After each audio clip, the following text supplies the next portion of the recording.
the Department of Justice and the federal government against your political opponent. And they have figured this out. And people have spoken out about, I have been just really surprised. So many people who are Democrats and independents, people that are never Trumpers, have said for them, this was the tipping point. They always felt like the Democrats were given to two tiers of justice. They were weaponizing, but they've never seen anything like this. So I think the Democrats overstepped in this. You had an activist DA who ran on getting Donald Trump. You elect me, I'm going to get Donald Trump, was his slogan. And then you have a judge who had financially supported Joe Biden, and his daughter is a Democrat consultant, political consultant, and was making millions of dollars off this. So you have to look at it for what it was and realize that this was a political witch hunt, and it was weaponizing the government against your opponent.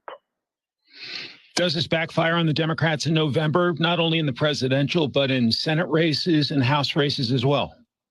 Yes, indeed, it is going to backfire because people now realize if you give the Democrats an inch, they're going to take a mile. And they have become very bold in weaponizing the government. You know, so many people I've talked to say this all really kind of started with the Clintons. They feel like that's the first time they started to see this actively used, where you had the two tiers of justice, where you had the weaponizing of the governmental entities against individuals and businesses. They saw it again in the Obama administration with the IRS against conservative business owners and conservative groups, especially the Tea Party groups. And now they have watched as the Biden administration has put this on steroids. And every time you turn around, you're hearing about different industries that are being targeted, different companies that are being targeted, the use of the federal government to try to move into political manipulation. And people are saying, wait a minute, this is not what we're about. I might not like Donald Trump. I might appreciate his policies. I might not have never voted for Donald Trump. I might have voted for Joe Biden. You hear all of those things, but they go to, but this is an overreach. And I do believe this is the proverbial tipping point. Does this mean war in Washington? I realize this was a New York City courtroom, but what's the impact in places like Capitol Hill? The impact in places like Capitol Hill is what you saw some of my Republican colleagues and I say this week. We will block funding for agencies who are being weaponized. We will block these political appointees, which we have been doing, but now let's block them all and just put things into a frozen position. Just put it into a stalemate until the people have their say November 5th. And I encourage everyone to go to donaldjtrump.com to get active for November 5th. Be sure your friends at church, your friends that you work with, people in your neighborhood are registered to vote. Be sure that they vote. Be certain that they help us elect a Republican Senate and keep a Republican House so we can stand up and take action against this. To the point you're making, you're one of 8 Republican senators, along with Senators Lee, Vance, Tuberville, Schmidt, Rick Scott, Marshall, and Rubio, saying that you will no longer cooperate with any Democratic legislative priorities or nominations in the wake of the Trump conviction. What's the reaction you're hearing back home in Tennessee? People back home in Tennessee are saying, look, Republicans need to be straightforward in this. They need to have a spine. They need to be standing up and pushing back because the Democrats are just trying to run roughshod over the wishes of the American people. And this administration, this Senate, where the Democrats have a 1-vote margin, yes, but look at what they are doing with that and how they're acting like they have an unprecedented mandate, and they do not. So people are saying, stand tough, hold the line. Let's get ourselves out of this. Fox News has confirmed, Biden administration and border officials confirming to Fox News that executive actions are expected to be announced by Tuesday before President Biden departs for Normandy. Executive action on the border, something Republicans have been calling for years. What do you make of the timing? What do you make of the impact? It is too little, too late. When you look at the 10 million people, plus all the gotaways that have come in the country, the tens of thousands of people from countries of interest, the nearly 400 known terrorists that have come into the southern border, and 6 we hear that are rambling around somewhere in the country. This is too little, too late. What Democrats are figuring out is there are 2 top issues with the American people. One is the border, and the other is Biden inflation. And what we're hearing he is wanting to do is to say, okay, let's put the Border Patrol down here with a clicker. Let's count people coming across the border. And once 4,000 have come in, then I might close the border. But when 8,500 have crossed, I absolutely have to close the border. So he is still willing to let millions come in over that border illegally. And he is trying to find another way to make illegal immigration legal. This is what they've been doing all along. But illegal immigration is still illegal. And people coming to that southern border are illegal aliens, and they ought not to be coming across. They need to be turned around and sent home. To your point, a recent Fox News poll said the crisis at our southern border is the second most important issue for voters, with 69% of respondents saying they disapprove of President Biden's handling of the border. So do you think there's panic at the Biden campaign? I do believe there is some panic on their part because the issues they're trying to push are not resonating with the American people. The American people are living the border crisis. Every town's a border town, every state a border state, because of the fentanyl that is flooding into communities, that is killing young people. It is poisoning them. We had over 100,000 people die of drug overdoses last year, and the majority, nearly all of those, are drugs that were coming illicitly across the southern border. The American people also see the gangs, the Candeub, the Venezuelan gang, the MS-13, the El Salvador gangs that are coming into the country, and they're saying, hey, wait a minute. You know, we've never had gangs in our community. And now you have these gangs coming in, and they're trying to recruit kids in the community. And people are saying, oh, no, you don't. And then they're seeing the human trafficking, the sex trafficking. They're also seeing what is happening. They're living this every day. They see it with their schools, their hospitals, the emergency rooms, the need for more English as a second language teachers. You've also called for the Judiciary Committee to consider the bipartisan Lake and Reilly Act. What's the latest on that? We have not heard from Chairman Dick Durbin as to whether or not he is willing to take this up. But my Clear Act, the Lake and Reilly Act, all deal with addressing criminal illegal aliens. This ought not to be something that's a partisan issue. Our Democratic colleagues should join us in this and say, you know what, we need to clean this up. We need to make certain that people who are in the country illegally are not allowed to stay. You've also sent a letter to Homeland Security Secretary Alejandro Mayorkas demanding answers after an illegal immigrant assaulted a woman in Nashville. Tell us about that. Yes, this is a woman who was at an ice cream shop in Nashville, and she was assaulted and pushed into a restroom at this place and really had to fight him off. And others came to her aid, and an arrest was made. And what we want to know is, when did he come into the country? And once he's apprehended, he should be deported. You know, Mike, here's the thing, and people know this. If you were in this country on a work visa or a student visa, and you committed some type of offense, you would immediately be removed from the country. You would not be allowed to stay.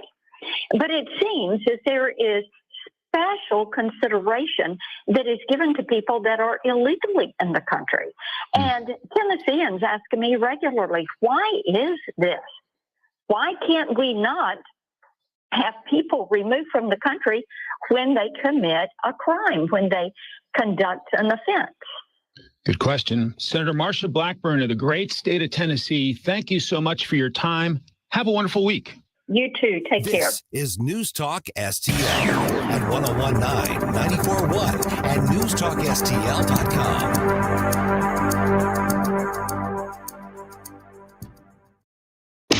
A healthy weight, more energy, and smooth, regular bowel movements. 3 things everyone strives for. It's me, Chuck Norris. There's one really important thing we don't talk about enough: our health. Achy joints, digestive issues, weight gain, and fatigue. We're told these are normal signs of aging. So working with a team of health experts, we came up with Morning Kick. Morning Kick is a revolutionary formula combining 10 different supplements in one. Probiotics that help you lose weight, prebiotics for digestion, superfoods for muscles and joints, and several of the most powerful anti-aging supplements on earth. It'll help you feel youthful, energized, focused, and help manage stress. Anybody can achieve great health regardless of their age. Go to roundhouseprovisions.com. Use code CORE or text CORE to 511-511 and claim 40% off today. Every purchase comes with our 90-day money-back guarantee. Text CORE to 511-511. Morning Kick.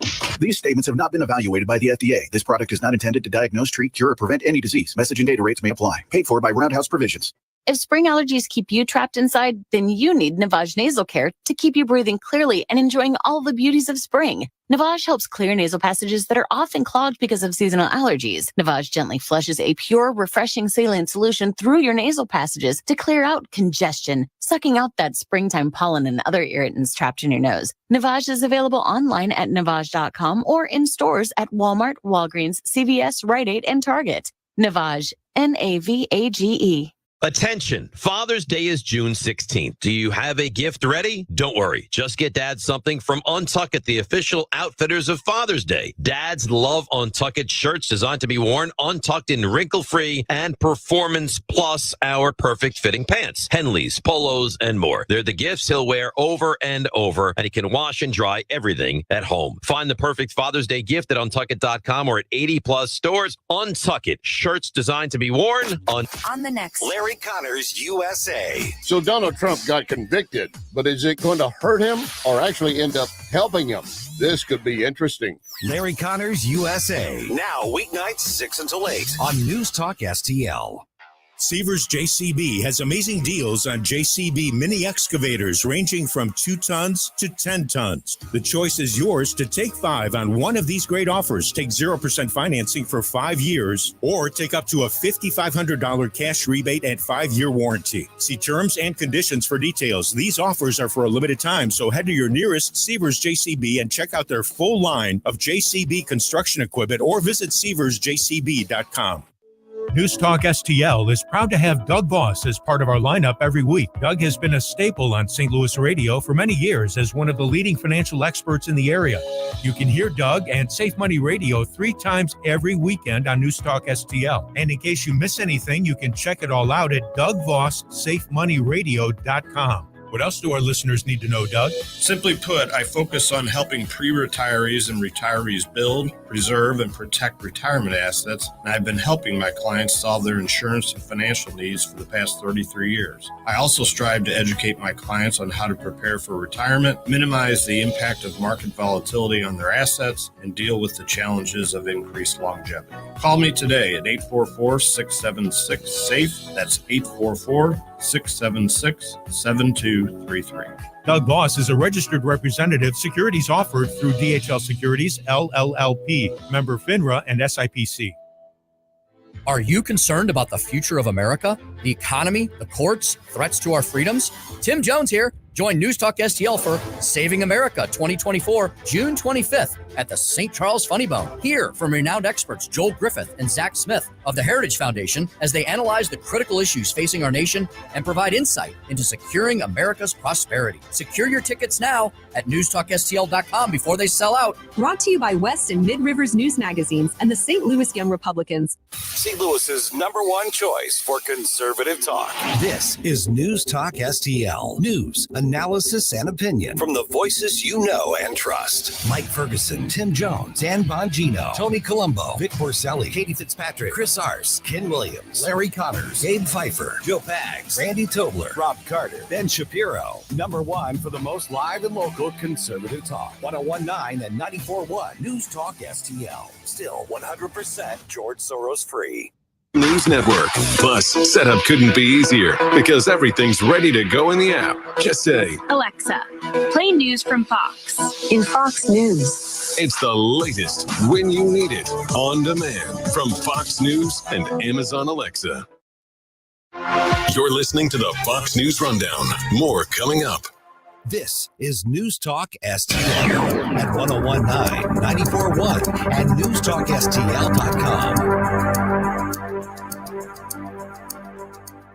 Colombo and Katie. Elon Musk is set to hold a town hall with former President Donald Trump after the guilty verdict. We'll speak with Virginia Crude about this at 2:45 on Monday. Weekdays at 2 on News Talk STL. My friend, death is certain. Are you prepared? Larry Connors here. I don't want to scare you, but your funeral plans are an important conversation you need to have with your spouse, family, other loved ones. My friend Benjamin Schaefer at Senior Memorial can help find you an affordable final expense life insurance policy, regardless of your health condition. You could qualify up to $30,000 of lifetime coverage. Life insurance plans with Senior Memorial also offer living benefits towards hearing and diabetic supplies, access to a 24-hour teledoc service, discounts on urns, caskets, tombstones. Call my friend Benjamin at Senior Memorial and discover your legacy at 314-866-8886 or visit memorialplans.com. Memorialplans.com. Senior Memorial Heritage Protection. Springtime in St. Louis means one thing. That's right. Golf is back, baby. Whether you're a beginner or a scratch golfer, you're sure to enjoy your golf experience at Sugar Creek Golf Course. Sugar Creek is a scenic and challenging course and well suited to golfers of all abilities. Located in High Ridge, just 10 minutes from 270 and Gravois. At Sugar Creek Golf Course, our courteous and professional staff has one goal: to make sure your golf experience is enjoyable. To book your tee time or to learn more about the special event and banquet facilities, simply visit sugarcreekgolfcourse.com. Tony Colombo here for Cadre Asset Management. A cadre is defined as a small group of people specially trained for a particular purpose or profession, and that is the role that Cadre Asset Management can play in your financial journey. Learn more about how they can help secure your financial future by following Cadre Asset Management on Facebook or just go to cadreassetmgmt.com. Cadre Asset Management is a Missouri-based independent advisory firm licensed under and securities and investment advisory services offered through Founders Financial Securities, LLC, a registered investment advisor, member FINRA SIPC. The O'Reilly Update, brought to you by Seavers JCB. Visit them at their St. Peter's location. Bill O'Reilly here, and I'm warming up. Stand by for the O'Reilly Update Morning Edition. But first, if you own a vehicle with less than 200,000 miles, listen up. Car Shield is a low-cost monthly vehicle protection plan now available to you. This protection plan is at an all-time low price. Please call 800-925-7584 for a free quote. Drivers who activate today will also receive free roadside assistance and towing at no additional cost. That is 800-925-7584 right now. On this Monday, if you follow my commentary, you know that I believe something major is going to happen in the USA between now and November to better define the presidential vote. The Trump trial is not it. Now, I have no idea what the change event could be, but let's look at some possibilities. If there is a major terror attack against the USA and the perpetrators entered this country through the southern border, that will sink Joe Biden. We all know that millions of foreign nationals have come across the border because of Biden's open policy down there, and they are largely unattended at this very moment. So a terror attack emanating from the southern border takes Biden right out. Health problems, not only for Joe Biden, but also Donald Trump. Either man, if he experiences some severe health problems, that will absolutely affect the vote. Damning conduct, and it would really have to be on tape so everybody could see it, and it'd have to be new by either candidate, would change the voting equation. And finally, if either of these men have a total public meltdown. Back after this. Are you feeling the impact of the recent changes in the timeshare industry? My friends at Lone Star Transfer are the only company I trust to help you. For more than a decade, they have successfully helped over 20,000 owners get out of their timeshare with an A+ rating at the Better Business Bureau. Customer service is their priority. For a free consultation and a guaranteed solution, 855-551-7066 or go to LoneStarTransfer.com. That is the Morning O'Reilly Update. More analysis later on. From the Michaels Flooring Outlet Weather Center. I'm First Alert Meteorologist Kristen Cornett with your forecast. Partly cloudy and dry overnight, 68 the overnight low. Mostly sunny and hot on Monday with a high of 90. There is a 40% chance of scattered thunderstorms in the afternoon. That chance goes up to 60% Monday night. Some of those could be strong to severe. We'll drop to 70 degrees as our overnight low Monday night into Tuesday morning. And then on Tuesday, mostly cloudy with a 60% chance of showers and storms and a high of 85 degrees. That's your First Alert forecast. I'm meteorologist Kristen Cornett. Every day, the men and women of the United States Marine Corps demonstrate their commitment to defend the American way of life. Since 1775, we have served our nation as a force in readiness. From combat operations to humanitarian assistance in every corner of the world. No matter where the mission takes us today, or wherever our country needs us tomorrow, we always remember the land we call home. As Marines, we take a stand for each other, for our nation, for us all. The few, the proud, the Marines. Whether at home or at work, you're mobile. So when you're mobile, stay mobile. Keep St. Louis's home for conservative talk with you wherever you go. Download the News Talk STL app in the App Store or at newstalkstl.com. Watch us on our live stream using Rumble, Facebook, and Twitter. Having your first cup of coffee? Mike's on his third. This is Mike Ferguson in the morning on News Talk STL.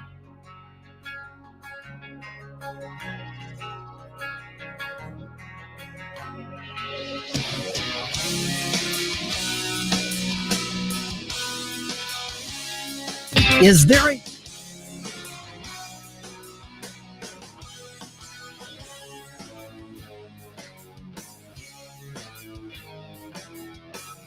Is there a shift in thinking that's coming when it comes to the resources we give to young people? And I say that because I found an article, well, it was really kind of a answer to a question in the Washington Times by Dr. Everett Piper, who's been on the show before, and he joins me right now. And it was part of your Ask Dr. E series. And Everett, appreciate you being back on the program here. And when I saw the headline, should parents use therapists to help children adjust to life's challenges? I immediately thought, Everett, ooh, that's going to be a spicy response no matter what your answer is. And it was, because in a nutshell, and I would encourage people to go to WashingtonTimes.com to find this for themselves, your answer was No. You said I'm going to be very blunt. The answer is no. The current trend of hiring therapists to help children with everyday challenges is unhealthy. And I know you've had to have reactions from a variety of perspectives on this, but let's start with the basis on this, which is you're not criticizing the availability of therapy overall. You're talking about it being overused, if anything.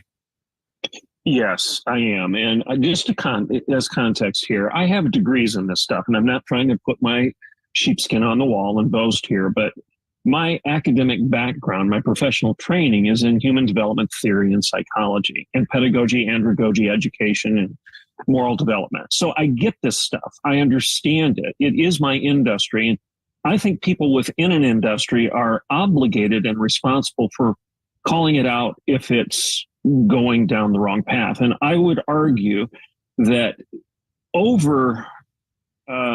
use of therapy in today's rearing of children is unhealthy. And my reason for saying that is a lot of the theory behind psychology and counseling and therapy today, in my view, as a guy from the inside, I would say a lot of the theory is garbage. It's just garbage. It's narcissistic. It's self-focused. It is self-congratulatory. It is the elevation of the individual over and above all of the rest of culture. It is the constant navel-gazing of our day and time. It's what Carl Truman calls the rise and triumph of the modern self. You're the parent. You're the dad, you're the mom, and I don't believe you should farm out raising your children to the professional therapist. Now, I'm not saying there isn't a time when you shouldn't partner with or should partner with a professional. In extreme situations, there may be a time to do that. But even then, I would argue, make sure you know who that professional is and make sure you know what their theory of life and their theory of child rearing is. And make sure they agree with you and that they're partnering with you as a parent to raise your child, to train up a child in the way he should go so that when he is old, he will not depart, to use biblical language. Bottom line, my answer to this question is no, you shouldn't be farming out everyday parenting to the professional therapist. Number one, because it's your job. And number two, most of these parents that are relying on the professional don't take the time to figure out what the professional's worldview is and whether or not it agrees with them, the mother and father. I don't want to send my son off to some therapist who's going to be contradicting me every step of the way in terms of the morals and the values and the important ideas that I want my child to hold dear as he becomes an adult. You'll see there's going to be a lot of people really shocked to hear you say that, especially with your educational background, with your professional background. They're going to say, but I've been told all my life that these are experts. You know, we're told that, what's the harm in bringing somebody in who knows more about it than I do? I'll just trust the experts. And we've heard that increasingly in the last several years. So what you're saying is really almost countercultural, especially over the last few years. Well, and again, I value education. I've got an undergraduate degree, a graduate degree, and a PhD in this stuff, and I value it. And I agree that understanding how we function as human beings, both internally and socially and relationally, is important. And in fact, I would argue that much of the Bible directs us toward understanding ourselves in relationship to each other and in relationship with God. So I'm not disparaging that, but you're the expert. You're the father. You're the mother. No one knows your child better than you. And don't let anybody tell you otherwise. Unless there's something grossly dysfunctional going on, you should take the reins and you should be a good dad and a good mom. And again, don't farm it out to somebody else because you think they know your child better than you.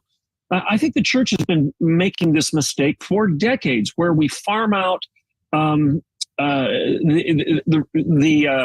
teenage years to the youth pastor, thinking the youth pastor knows more than we do about how to take care of adolescents. But garbage. The youth pastor doesn't know more than the parent. And honestly, he may be good at throwing pizza parties, but he doesn't know anything about counseling your kid through relational conflict or through anxiety or through adolescent development. Moms and dads should take the responsibility here. And yes, partner with a professional if there's something grossly abnormal taking place, but make sure that professional is someone you agree with and understand, and someone that understands you. Talk to the parents out there who are hearing what you're saying and they think in concept. They're saying, you're right.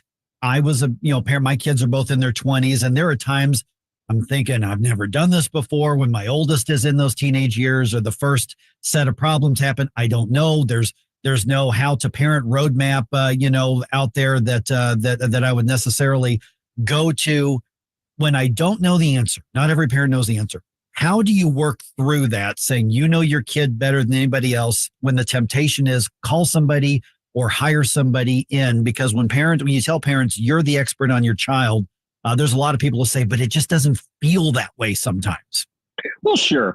And we all have discomfort. I mean, what parent likes talking to their son or daughter about sex, for example? I mean, that's hey, go talk to your mom. I mean, or go talk to the pastor, or go. We don't like dealing with the uncomfortable things, but there are times where we need to screw up our courage and take care of those important issues ourselves as best we can. And here, as a Christian, I would say, hey, that's why you're part of the church. You have friends in your church. You have a pastor in your church. Go to them and ask them for advice. Partner with them as you raise your children. Ask them what they did. If they're half a step ahead of you, if their children are, a generation older than yours, or even just a few years older than yours, there are good parents within your circle of influence at your church that can give you good common sense advice. And you can trust them because you've had a relationship with them and you're all marching to the same tune. You're all marching in the same direction under the banner of your church. And that's the kind of child I think you want to raise, is somebody that embraces those values. So go to your circle of influence, your friends, your pastor, and seek their advice before you go to a stranger. And for a lot of the parents out there who are probably struggling or debating what you just said, why does it matter where good advice or good mentoring comes from? Why does it matter if it comes from the parents versus a counselor versus a teacher? What's so important about the parent's unique role in delivering that advice or that mentorship? Because in our time, we live in a postmodern culture where you don't know if the teacher is going to embrace your values on sexuality. You don't know if the teacher or the school counselor or the therapist is going to enable your child to become very dysfunctional and embrace trans identity, for example. You have 30% of today's Gen Zers. 30% of them are identifying as LGBTQIA trans. 30%, I'm going to say that number one more time, 3 out of 10. Now that is not normal. Just 5 minutes ago, in terms of human history, it would have been in the 1 to 4%. And all of a sudden it jumps to 30%. Why? Because the professional establishment, the experts are pushing your kids in that direction. I don't want that happening when my kid is wrestling with his sexuality when he's 14, 15 years of age.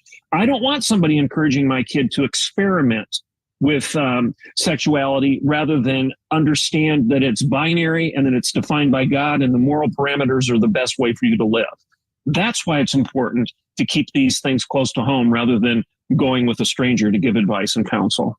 Okay, if you want to see the more complete written answer to this, just look up WashingtonTimes.com and look up Everett Piper. This one's called Ask Dr. E. Should parents use therapists to help children adjust to life challenges? Fascinating conversation, Everett. I really appreciate you being back on the program. People do want to maybe be in touch, follow your work. Otherwise, what's the best way to do that?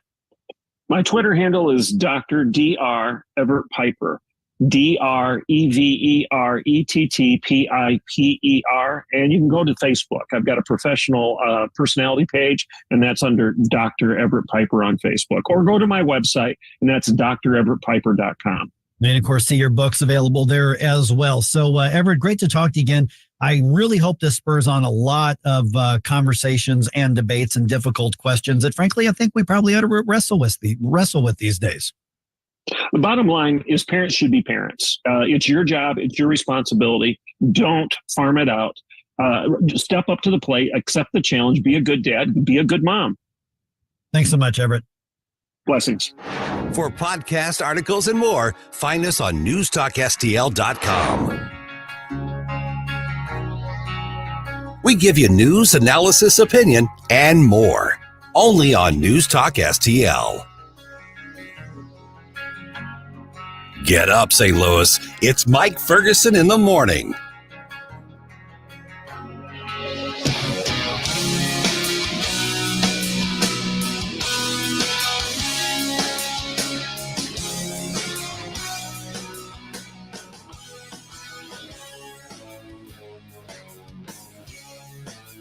Subscribe and watch your favorite News Talk STL shows. Mike Ferguson in the morning, The Vic Porcelli Show, Columbo and Katie, Jones and Arps. Webcam streaming on Facebook, Twitter, Rumble. Subscribe and watch News Talk STL. Hey, Columbo here for the cleaning pros at Zero Res. Summertime in St. Louis means things like family gatherings, barbecues, and graduation parties, and Zero Res knows how important it is to have your home as clean and healthy as possible for your friends and family, so they're kicking off summer with an amazing offer. Book a cleaning in June and mention the Columbo special, and you'll get 3 rooms of carpet cleaned starting at just $129. Plus, you can take $50 off an air duct cleaning. Just mention the Columbo special when you call 314-474-2020 or when you book online at ZeroResSTL.com. My sponsor, McGuire Moving, has job openings for drivers and movers, offering competitive pay. You can be off every night if you want or on the road. You're off every other weekend. Full benefits, insurance, paid vacations. But McGuire is a very good company. So here's a very important requirement. You must excel in making customers happy. Full or part-time job? More information, go to McGuireMoving.com. Apply online at McGuireMoving.com/careers. The Vic Porcelli Show. Tom Salute, I just love the making fun of Biden thing. It's kind of like, no, look, this is Orange Man bad, and I'll tell you what we're going to do about it. I want to address the LGBT, hold on, I got a rhyme to help this out. LGBTQA+. We used to call them gays, but then they made a fuss. Okay, yeah. Got it. Vic Porcelli, live and local, weekday mornings at 9 on News Talk STL. We were there when our nation called us to serve. We were there to write the original GI Bill and get it signed into law. When a community found itself in the middle of a natural disaster. When tragedy struck at a local school. For veterans who suffered from toxic exposure and needed a voice on Capitol Hill. And we're still serving as part of the American Legion. For more than 100 years, veterans have been strengthening our nation through the American Legion. Through programs that help our nation's youth become tomorrow's leaders. By keeping the spirit of our forefathers alive and well. And by helping veterans receive the benefits they earned through their service. The American Legion will be there for the next 100 years. Learn more about how we're helping in your community at legion.org. News Talk STL. First thing in the morning and pretty much all day. Live and local. 101.9 and 94.1. News Talk STL. Danny Define with the Next Gen right here on Sundays at 10 p.m. Now back to a hot, steamy cup of Mike Ferguson in the morning on News Talk STL. The Morning News Dump. Are you joking? Is this a joke? Listen, folks. The Morning News Dump. All right. President Biden's push for a ceasefire that benefits Hamas, let's be honest, that's what it is moving forward and is at least partially accepted by Israel under immense U.S. pressure. U.S. pressure. A lot of U.S. pressure. Also, speaking of Biden's, remember Hunter? Remember that guy? Yeah, vaguely. He goes on trial today. No kidding. Yeah, the media is going to be all over it, wall-to-wall cut. No. All right. And the Battle Hawks have dome field advantage the rest of the way in the UFL. Oh, it was a tight one. Man, was it ever. That was a squeaker. And Coach Anthony Becht just simply knew the rule book better than whoever the Brahmas coach is. I don't know. Who looks familiar to me. I can't figure out who he is. I want to say Bum Phillips, but I don't know that. Yeah. Anyway. But he just outcoached him on that. Well, you know who called that? I don't mean to get into the specifics of that play, but AJ McCarron was the one who saw the opening? Yes, who saw okay. the guy in the end zone and said, "Hey, number 50 was in the end zone. He's a lineman. He's not supposed to be there." Okay. And Beck said, "Are you sure?" And he said, "Yeah, that's it." And Yeah. you're right. And Beck went after it. Yeah, and it turned out to be what, a 1 or 2 point victory there. 1 point. Yeah, 1 point victory. Missed field goal by the Brahmas. 13-12. Dome field advantage. I like that they came up with that dome field advantage. All right, 5:50 right now. All right, let's get to some serious news here. And first, memorial services for Davy and Natalie Lloyd begin this afternoon. Those, of course, are the two missionaries murdered by gangs in Haiti just a little bit over a week ago. Their remains were returned to the U.S. on Friday. The visitation begins at 3 p.m. in Neosho, and the funeral is tomorrow morning. Both of those services, the visitation and the service itself, are being held at the Bible Holiness Assembly of God Church. The funeral is going to be streamed because there is simply no way they're going to be able to fit everybody in there who wants to be there. Natalie Lloyd, of course, is the daughter of Missouri State Representative Ben Baker. There is no possible way they're going to have closure on this anytime soon, but at least they're able to move forward with this part of the grieving process. And I'm glad they're able to stream it. Good. Yes. Yeah, and I imagine there's going to be a lot of people watching that. Mm-hmm. Okay, Israeli Prime Minister Benjamin Netanyahu's government has or is begrudgingly accepting President Biden's plan for a ceasefire in Gaza, saying that it is not a good deal, but they want to see the remaining hostages get released. And this comes as Israeli forces continue to operate in Rafah to go after and, frankly, kill Hamas militants. White House National Security Communications Advisor John Kirby was on This Week on ABC. He was asked by George Stephanopoulos if he agrees with the president's assessment that Hamas is no longer capable of carrying out large-scale terrorist attacks. Nope. Am I up? You're up. Am I up? Yeah. Somebody unplugged the thing here. Oh, okay. That's handy. Thank you, weekend people. Those wacky weekend people. There you go. Thank you, weekenders. This is why you don't have a full-time job in this. All right. Let's try it again here. All right. Mm-hmm.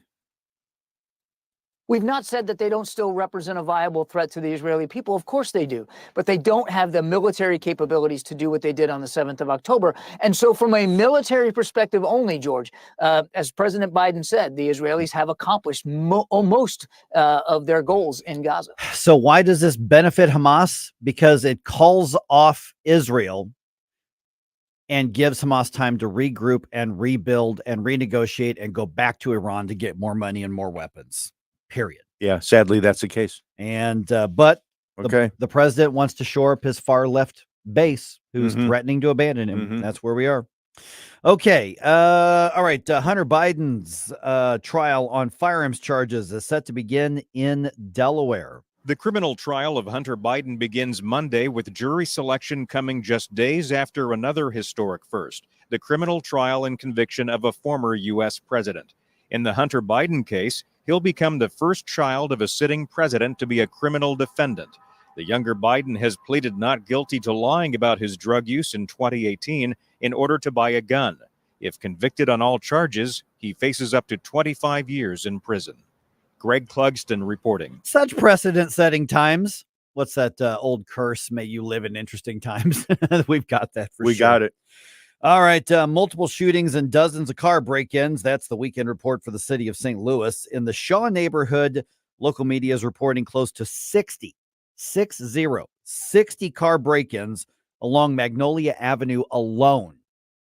That happened overnight Saturday into Sunday morning, and homicide detectives are also investigating 3 separate shootings resulting in 2 deaths and 3 injuries. Now, remember, we're told that the city is having a renaissance right now, according to the mayor. If that's your renaissance, you can keep it. You want my little side story here real quick? Yeah. We were at dinner last night in Washington, outdoor, a little place right along the riverfront. And unbeknownst to us, sitting next to us were a couple of couples discussing items in the city. I thought, well, this is kind of interesting. And one of them mentioned about gunshot sounds in the evening and trying to walk the dog and not being, not really feeling safe. And oddly enough, they were in the Tower Grove neighborhood, which is where we used to live in South City. And it was so sad sitting there and hearing them say, boy, there's times at night when it feels really dangerous. But I love living there, but it's dangerous. Yeah. Rachel and I got married in the Tower Grove neighborhood. Yeah. At the Piper Palm House. Yes. Yeah. I remember. Yep. Yeah. That just doesn't surprise me. No. At all. All right. Back to Washington here. Anthony Fauci. Remember that guy? Mm-hmm. We get all kinds of blasts from the past happening here. Former director of the National Institute for Allergy and Infectious Diseases is going to be testifying today to a House subcommittee exploring the origins of COVID-19. Congressman Ronnie Jackson, he's a Republican out of Texas, was on Fox News Live, and he says that Fauci must be held accountable for what Republicans are accusing of, and every bit of evidence indicates is using his personal email, Fauci's personal email, and coded language to bypass potential Freedom of Information Act requests. We have said it's a no-go. That is not the right one. My goodness, that is okay. Basically, what he was talking about there is that Anthony Fauci used, like, for instance, symbols for different words, so that if there was a FOIA request that looked for any email related to this, that he could try to say plausibly, well, no, that email doesn't have that word in it, because they used coded language, like, dollar signs and exclamation points and things like that to represent something that was completely understood. Subcommittee is still looking into accusations that the NIH and U.S. scientists were involved in, obviously, the Wuhan virus. Well, he is Mr. Science. Yeah, he represents science. All right. Okay, the Cardinals need an extra inning to get the win over the Phillies on Sunday. They lost the series in Philadelphia, but at least they avoided the sweep. Final score was 5-4. Nolan Gorman had a home run in the first inning and drove in the winning run in the 10th inning. The Redbirds' road trip continues today with a 7-10 game against the Astros in Houston. Kyle Gibson gets the start for this one. He's going to be up against Verlander in this one, so that should be pretty good. Yeah, it should. All right, tickets for this coming weekend's UFL Conference Championship between the Battlehawks and the Brahmas go on sale today at 10 o'clock. So 4 hours from right now, you can get your ticket to see the XFL Conference Championship, and the XFL Conference, of course, being one of the two conferences in the UFL. The XFL Conference title game is going to be Sunday night at the Dome, and it will be a rematch of Saturday's game between those two teams. The actual website, if you want to get your tickets early on, is theufl.com/tickets. And if you were a season ticket holder, you've already got your link. They've already sent it to you, and you probably already got your tickets, by the way. But that's going to happen at the Dome. Anthony Beck, the team, they are basically begging everybody for a sellout of the Dome. 34,000 plus at this past week's Saturday afternoon game. That was about 55 or 60% of the total UFL attendance over the entire weekend. It was great to see the bottom bowl full and some people upstairs. That was nice. Yep, it was another big turnout. Hi, I'm Rodney Wallner. And I'm Jen Wallner with the Wallner Home Selling Team at Berkshire Hathaway. Hey, Jen, how do you sell your home for top dollar? That's easy. Call the Wallner Home Selling Team at 314-810-SOLD. What if I want a flexible commission plan? Call the Wallner Home Selling Team at 314-810-SOLD. What's the best time to sell your home? Right now, call the Wallner Home Selling Team at 314-810-SOLD. For all your real estate needs, call the Wallner Home Selling Team at 314-810-SOLD. That's 314-810-SOLD. What's the best way to get rid of a timeshare that you don't want? Call the Timeshare Exit Hotline. We're a group of attorneys that help customers legally exit their timeshares. It's an easy process. We guarantee results or you pay nothing. Exit your timeshare today. Call now. 800-524-1641. 800-524-1641. That's 800-524-1641. KLDY HD3 Clay, K270BW Belfast, KNBS Bowling Green. This is News Talk STL at 1019, 94.1, and always streaming at newstalkstl.com. News this hour from townhall.com. I'm Rich Thomason. It is an historic election in Mexico, where the governing party's Claudia Sheinbaum becomes the country's first female president. The former Mexico City mayor has some lofty goals, heard through a BBC translator. Diverso y democrático. Let's achieve a Mexico that is pluralistic, diverse, and democratic. We know that different opinions form part of a democracy, and although a majority of Mexicans supported our project, it is our duty, and always will be, to look after every single Mexican, regardless of who they are. Women won the right to vote in Mexico in 1953. Hunter Biden's trial on federal firearms charges begins today in Delaware with jury selection. Prosecutors say Biden illegally purchased a gun in October 2018, falsely swearing on a federal form that he was not a drug user. 24 people shot, 1 killed in a mass shooting in Akron, Ohio. It happened early yesterday morning during a birthday party. So far, no word of any arrests. The water situation in Atlanta is slowly getting back to normal following a couple of water main breaks. Turned life upside down for a lot of people. Atlanta Mayor Andre Dickens declaring a state of emergency while crews work around the clock to repair the 2 broken water mains. It impacted a lot of activities and a lot of businesses and residents throughout the city of Atlanta. Family plans have likely been impacted, as well as our businesses and visitors and just life in general. Emory University Medical Center downtown, the facility having to transfer some patients to other hospitals, and there's a boil water advisory in effect at the Capitol. Laura Winters, Atlanta. Stock futures mixed this morning on Wall Street. Right now, the Dow futures down 32 points, while the NASDAQ futures 68 points higher, and the S&P futures are up 6 points. More on these stories at townhall.com. This is a special alert to all Americans who own a vehicle with less than 200,000 miles with an auto warranty about to expire or with no warranty coverage at all. Due to a decline in the economy, CarShield is announcing a low-cost month-to-month vehicle protection plan that is now available to the public to save any driver out-of-pocket expenses on future auto repairs. Call now to find out how you can pay almost nothing for covered auto repairs. Yes, you heard that correctly. Pay almost nothing for covered auto repairs. An open phone line has been established for all drivers to call for a free quick quote.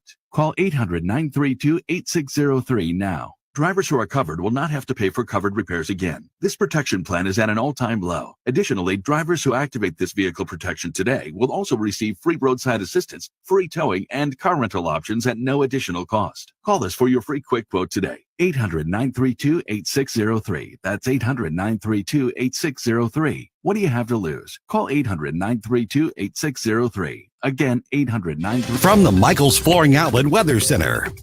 I'm First Alert meteorologist Kristen Cornett with your forecast. Partly cloudy and dry overnight, 68 the overnight low. Mostly sunny and hot on Monday with a high of 90. There is a 40% chance of scattered thunderstorms in the afternoon. That chance goes up to 60% Monday night. Some of those could be strong to severe. We'll drop to 70 degrees as our overnight low Monday night into Tuesday morning. And then on Tuesday, mostly cloudy with a 60% chance of showers and storms and a high of 85 degrees. That's your First Alert forecast. I'm meteorologist Kristen Cornett. This hour of News Talk STL is brought to you by Rodney and Jen Wallner and the entire Wallner home selling team at Berkshire Hathaway. Call them today at 314-810-SOLD. 314-810-SOLD. Attention! This is a public notice from the Social Security Disability Helpline. If you're one of the millions of Americans who are disabled and unable to work, you may be eligible for disability benefits from Social Security. Receiving benefits is your right. If you suffer from physical or mental disability, whether you're applying for the first time or you've already been denied, we can help. We'll evaluate your situation and deal with Social Security on your behalf. Best of all, there's no fee until you receive your benefits. Remember, we only get paid if you win your case. There are many reasons and conditions that may make you eligible for disability benefits. Many of them you may not be aware of. So if you're disabled and unable to work, call now to get started with your free, no-obligation consultation. 800-797-0711. 800-797-0711. 800-797-0711. That's 800-797-0711. All the information I need on the drive to work. Mike Ferguson in the morning. I keep it on throughout the day, whether it's local, national, or something big that's happening overseas. News, analysis, and opinion. St. Louis is #1 for conservative talk. News Talk STL. Mike Ferguson. We the people. Gabe Pfeiffer. It's not rocket science. Rocket science.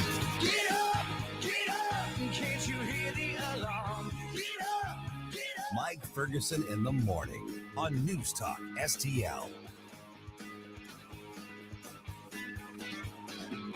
All right, the anti-Semitic leftists square off against the gay leftists, or something like that. That happened in St. Louis over the weekend. You see this? Let them fight. that was my response to the whole thing. I actually wanted to see the rumble. It was like, get the announcer out. Let's go. But my intersectionality. Yes. You know what happens when the intersection is not regulated? An accident. That's what happened in St. Louis over the weekend. All right, we'll get to that here in just a second. By the way, Newstalk STL's streaming app. Find us on your app store. So download it before you go to work. If you don't have it already, then you can just keep us on all morning long. It is 6:06. I'm Mike Ferguson. Got Gabe Pfeiffer here. Got Stel Ponticus here. Okay, so according to the one news report I could find, and I'm sure other news outlets covered it, but it wasn't on their website today. But hundreds of anti-Israeli protesters, the same anti-Semitic bigots that have been trying to block Delmar Loop and all this kind of stuff. They showed up at one of the Pride events in St. Louis over the weekend, protesting against the Pride event. Now, I know what you may be thinking. You may say, oh, have they totally bought into Islamic militantism and saying, wait a minute, they would throw these people off the tops of roofs in the Middle East. Let's go get. Nope, that's not it at all. They're still on the same page as far as like the whole LGBT stuff here. Mm-hmm. But what happened is that these protesters, and these are the same, screaming talking heads who were trying to disrupt graduations and block streets and all that kind of stuff. They're angry because Boeing was among the sponsors who gave money to the Pride event in the Grove. Right. And course. so they decided that they wanted to disrupt the whole thing. Mm-hmm. I didn't see any reports of, fights or violence or confrontations or scratching anybody's eyes out or anything like that. But it's interesting to me that you've now got extreme leftists versus extreme leftists, because they're not agreeing on the end goal of the extreme leftism. Right. It's like you can't let your leftism be sponsored by the person or the organization that the leftism doesn't like. Wait a minute, say it again. You can't be sponsored by the organization, in your leftism. You can't be sponsored in your leftism by the organization that your leftism doesn't like. You have to do the math. It tracks. You just gotta do the math. It's an intersectional equation. And we laugh just because it's freaking funny. It's absurd. Okay, but here's the thing. You talk about the news coverage is anemic on this. Mm-hmm. I'm looking at Channel 4's. I printed up their story on this. Yeah. It is literally 46 words long. Literally. Okay. I got my pen out and I'm counting. St. Louis is one word, and 46 words long. Okay, so in terms of reporting, that's basically a head nod. It's like, okay, a thing happened. I have to, we don't want to be criticized for not, not covering it. Yeah. Because when you look at the backlash against these, what the media would call supporters of Gaza, supporters of the Palestinians, they don't want to say anti-Israeli. They don't want to say anti-Semitic. I mean, because they just don't. But now at this point, you've got two of the groups that the media generally supports going after each other. And it shows you that this anti-Semitic, anti-Israel group of protesters, they basically are in the mindset that we run things around here. Everybody else get in line with us. Mm-hmm. And of course, and then you've got the pride stuff with all of its frivolity and everything that goes with it, who are like, we're just trying to party here. Right. We're just trying to do the weird stuff that they do. And then you've got the guys and the gals with the keffiyehs and the blood on their hands, all that kind of stuff. So it shows you a phenomenal arrogance. One side has made massive gains and essentially won their culture war battles. Mm-hmm. But I think there's a backlash against that. We'll talk about that in about an hour. Mm-hmm. And then you've got the other side that basically is trying to operate on intimidation tactics. Yes. You will comply. You will submit. Mm-hmm. What did they think they were? Did they think they were going to get the gays to stop partying in the Grove on Pride weekend, the beginning of Pride Month? Did they really think that was going to happen? That was not going to No. happen. I mean, at best, you might have this like, okay, I'll put on pants. You know, that's the best case scenario. Yeah, and you know what? If they would have gotten everybody to do that, I might actually have a little sympathy. Exactly.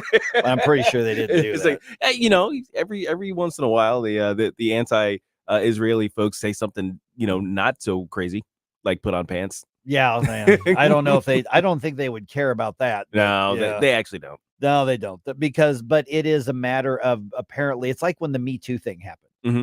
That was the dominant one. You will submit. We are above criticism. We are above critique. Believe all women. Yeah. You will not question us, and you will get in line, and you will support us. Mm-hmm. And then you had some groups going, whoa. We got some issues over here. But that's what happens with this intersectionality concept, is that, you know, we all have our own thing, but the common enemy is conservatives. Mm-hmm.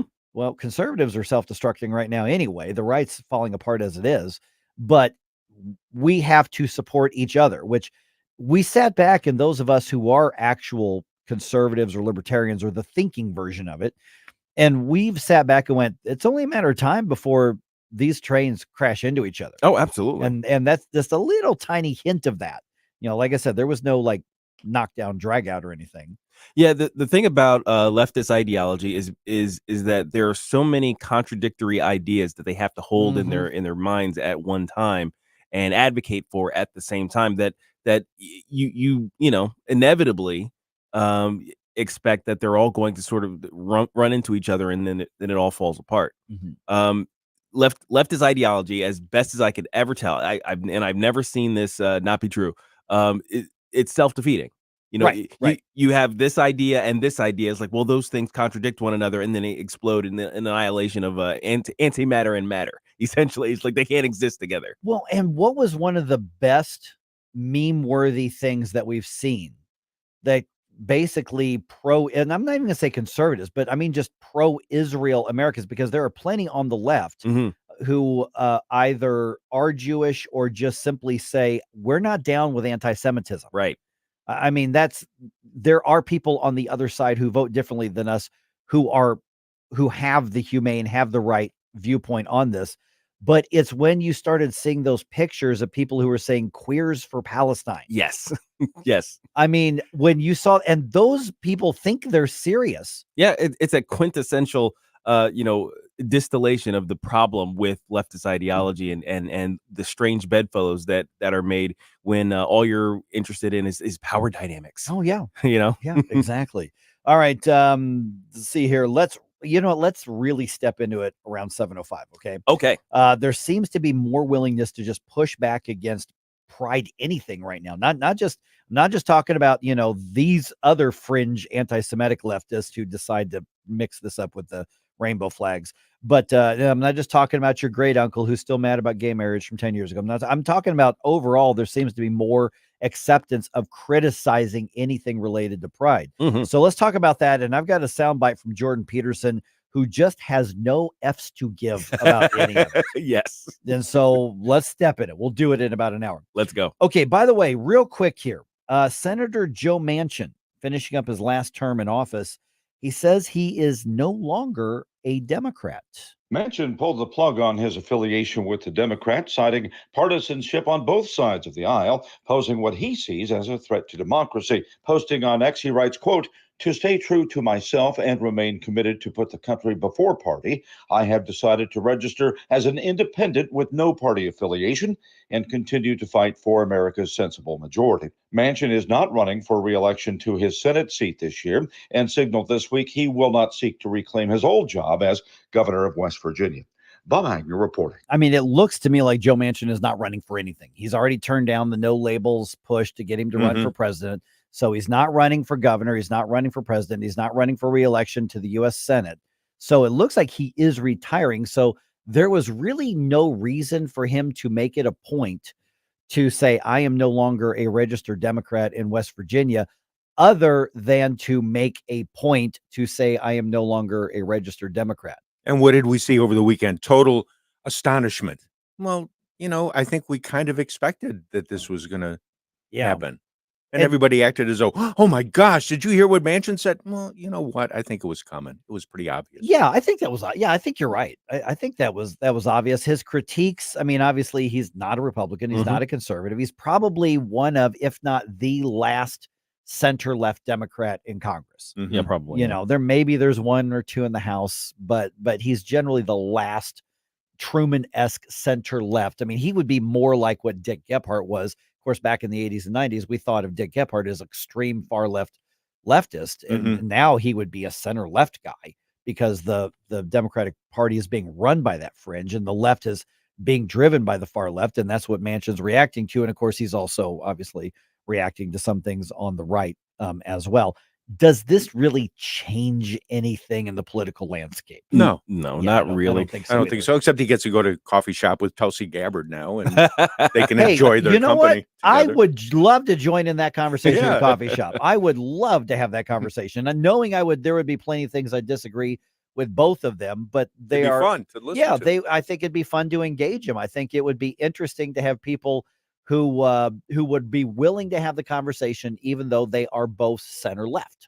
I could have that conversation all day long at some coffee shop, as long as it's not Starbucks, that's right, because I don't buy a coffee from them. Now, one thing I will say though is that it may portend a movement in the public in general. The thing with I'm trying to remember his name, Lieberman. I think Joe Lieberman. Joe Lieberman, his movement from the Democratic Party. Now he still caucused with them, but his movement from the Democratic Party kind of portended a move to the right by the public in a little bit. Just seeing, okay, well, I'm not really down with where the Democrats are going, so the electorate moved, not far right, but they certainly moved slightly to the right. So that's how I'm taking his move, is that it may be indicative of something larger going on in the public. And maybe it's fair to say, I'm not sure, that his attitude may be, you know what, I'm not leaving the party. Really, the party's left me. Yeah, I'm seeing that from local Democrats and national Democrats as well. And we've seen that generationally over the years, and we've seen that on both the Republican and Democratic side. But right now, what you're really seeing is a lot of the Democrats saying that, are there actual, really dyed-in-the-wool conservatives who are frustrated with the populism and the nationalism and the big government trend in the Republican Party? Yeah, absolutely. And there are some that are probably left over that. But this kind of dynamic is much more common on the Democratic side with people like Joe Manchin than anywhere else. Yep. All right, 314-912-1019. That's the way to get involved in the conversation. Just ahead here, talk about something that both parties seem hypocritical about. Oh, really? Or are they? Or maybe it's the free market winning. Okay. Now, let's talk about that right around 6:21 here on 1019 94.1 News Talk STL. For podcast articles and more, find us on newstalkstl.com. Stop right now. I have had enough of this. Turn my eyes to you. Get up. It's Mike Ferguson in the morning. Before you blow us all away. Hey, it's Columbo for Capriotti's Sandwich Shop. Capriotti's is famous for setting themselves apart due to their dedication to superior quality and ingredients like slow-roasted, hand-pulled whole turkey and American Wagyu straight from Snake River Farms. That dedication to superior quality is evident from the very first bite into a Capriotti sandwich. Visit Capriotti's Sandwich Shop 7 days a week at the corner of Manchester and McKnight in Rock Hill, and get more info, including how to impress at your next event with their great catering at capriottis.com. Hi, it's Dr. Randy Tobler, along with daughter Sammy Tobler-Gregory, a team member here at our family-owned Body of Health Direct Primary Care Practice. Sammy, what are patients telling you about their experience at Body of Health? I can't tell you how many patients I've had come to me and tell me they just so appreciate getting to sit across the table with their doctor and chat about whatever's going on with their healthcare needs for however long they need. Want to learn more about healthcare the way it ought to be? Schedule a discovery call at bodyofhealth.com. That's bodyofhealth.com. Hey, Columbo here for Intervine, a great local company that has customers all across the country due to the quality of their products. Intervine has the best flashlights, lanterns, headlamps, and even batteries, including the new Monster 2000 Lumen waterproof lantern and the Sentinel 2000 self-defense flashlight.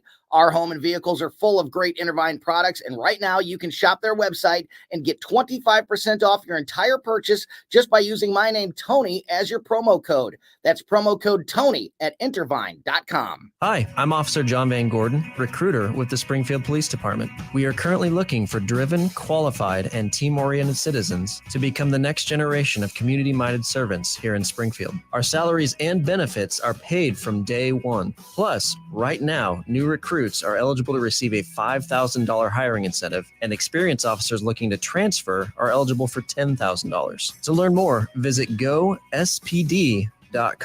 That's gospd.com. Brought to you by the Springfield, Missouri Police Department. I'm Susie Moore, and this is More to the Point.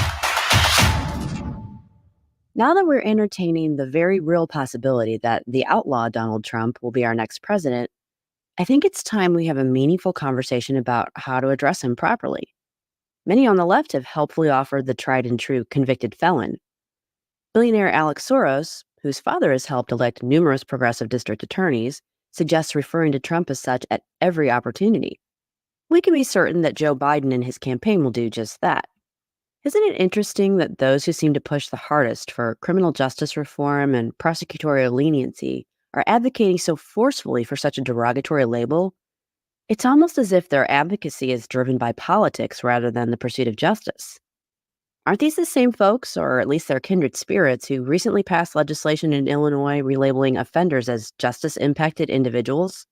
By their logic, should we not consider referring to Trump instead as justice-impacted individual number 47? Or does he not qualify for some reason?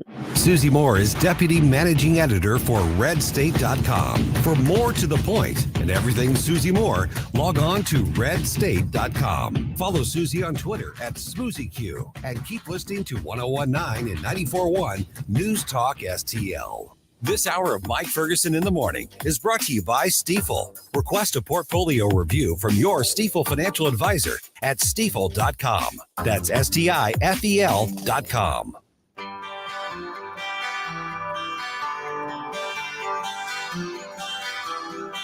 Hi, it's Dan Bongino here, and I'm proud to be on News Talk STL every weekday from 11 to 2. Right now, you're listening to Mike Ferguson in the Morning. Guess who's now on TikTok? Who? The way you asked it. You know the answer to this. The way you asked it, and Kathy mentioned it to me last night, and I thought, Don't give it away. Don't give it away. Okay. Okay. I have no idea. You don't know the answer. No, to this. I do okay. not. You are about to be surprised. Okay. All right. Get to that in just a second here. By the way, I'm looking at the Rumble chat box right now. We got Facebook and Twitter and all that, YouTube, everything up there. So love to get your reaction to this, because I'm going to try to ask the most open-ended, objective questions that I can about this. All right. By the way, did you hear about that unanimous Supreme Court ruling in favor of the National Rifle Association? You heard all about that, right?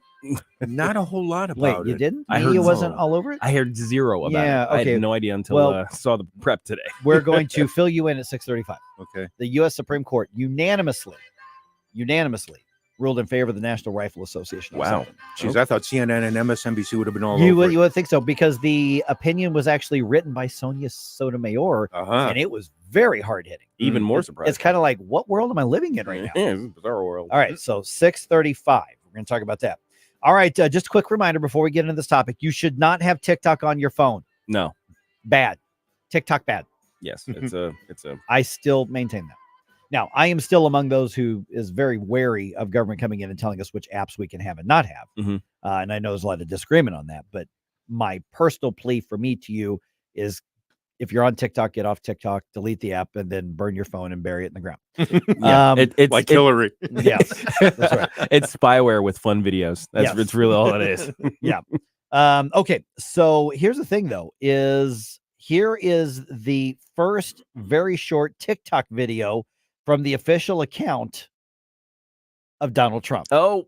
The president is is now on TikTok. It's my honor. That's UFC President Dana White and Donald Trump as well. He was at one of their fight cards. Oh, and I think it was in New Jersey over the weekend. Oh, was it? Yeah, I think knew it was. so. I didn't remember where it was. Huh. And so Donald Trump has now joined TikTok.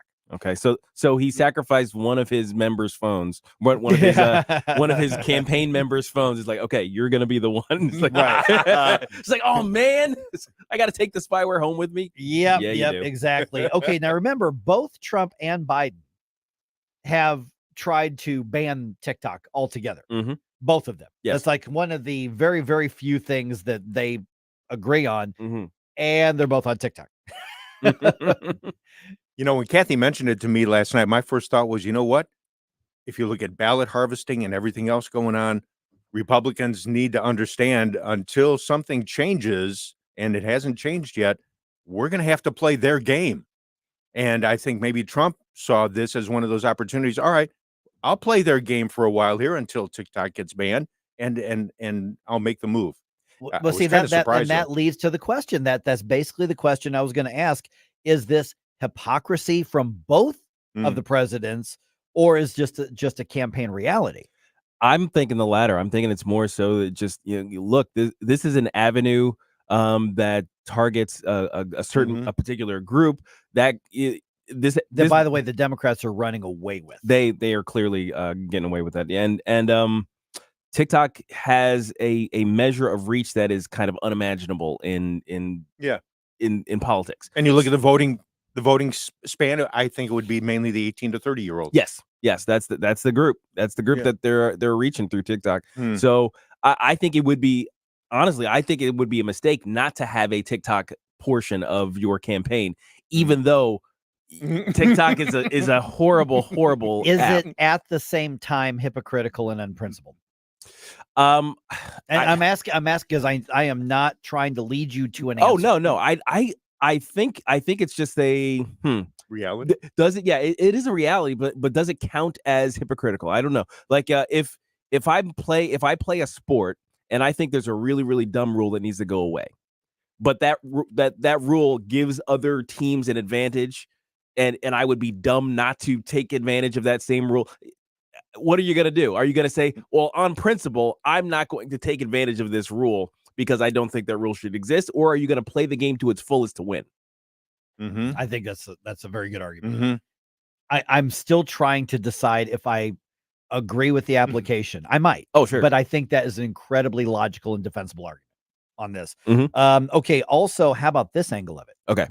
As much as both of the presidents have been arguing national security, Chinese influence, all this kind of stuff, is the free market winning over the politicians and even over the government? Is the free market emerging as the winner to say you just can't fight it at some point because the free market wins? Maybe. I mean, there are the rare instances where the free market is just so powerful that it overrides government attempts to interfere. Those are really very rare situations. Yeah. But, I mean, they could try to regulate it and ban it. Sure. And you know what would happen almost immediately from the free market? Go underground. It would go underground. It would go free market / black market, and there would be some app that would come about within probably a couple of days where you could download that, and then that would disguise TikTok, and it would be there anyway. Oh, absolutely. Because there is a demand, and when there is a demand for something, especially an overwhelming demand for something, and there simply is for TikTok, if there's an overwhelming demand, the market's going to meet the demand. And so government can ban it, but then government just pushes it underground. How many times do we have to learn that lesson in the U.S.? Now, of course, the way the government was trying to go about this was they were trying to somehow cause TikTok to divest itself from Chinese influence, which is basically impossible. Right. You can't split that baby. But their attempt was, okay, we're not going to take the app away, but we're going to take away the danger of it being connected to the CCP. They're not. You can't do that. So I will just end this part of the discussion right here by saying TikTok's bad. Now, I've got enough libertarian in me. I think that you probably, it's not even that I think I'm going to advocate for your right to have TikTok. I mean, I don't think government should stand in the way of it. Right. And I know there are conservatives who disagree with me on that, and that's fair. I mean, that's absolutely fair. But I would just say from me to you, knowing what we know about TikTok, please don't put that on your phone. Drugs are bad. Don't do drugs. Right. But you should be allowed to do But drugs. you should be allowed to do it if you want to mess yourself up. Yeah. That's your business. Yeah. All right. 314-912-1019. The U.S. Supreme Court late last week. And this is something that did not get a huge amount of media attention. That's why stations like us exist. Life through a conservative lens. 9-0 ruling in favor of the National Rifle Association. We're going to tell you about that with one of the country's law experts. There's actually a major university law professor who's actually aligned with those of us on the right. He breaks down what happened. Let's do that right around 6:34 here on 1019 94.1 News Talk STL.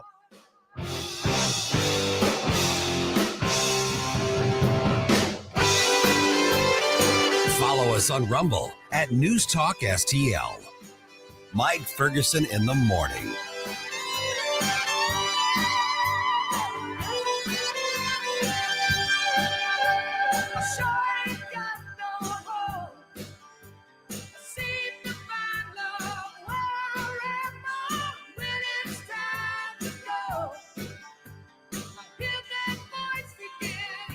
If you find yourself feeling out of place in the world, it's comforting to know conservative values haven't been abandoned everywhere. The far left wants to destroy conservative values in America. This is News Talk STL.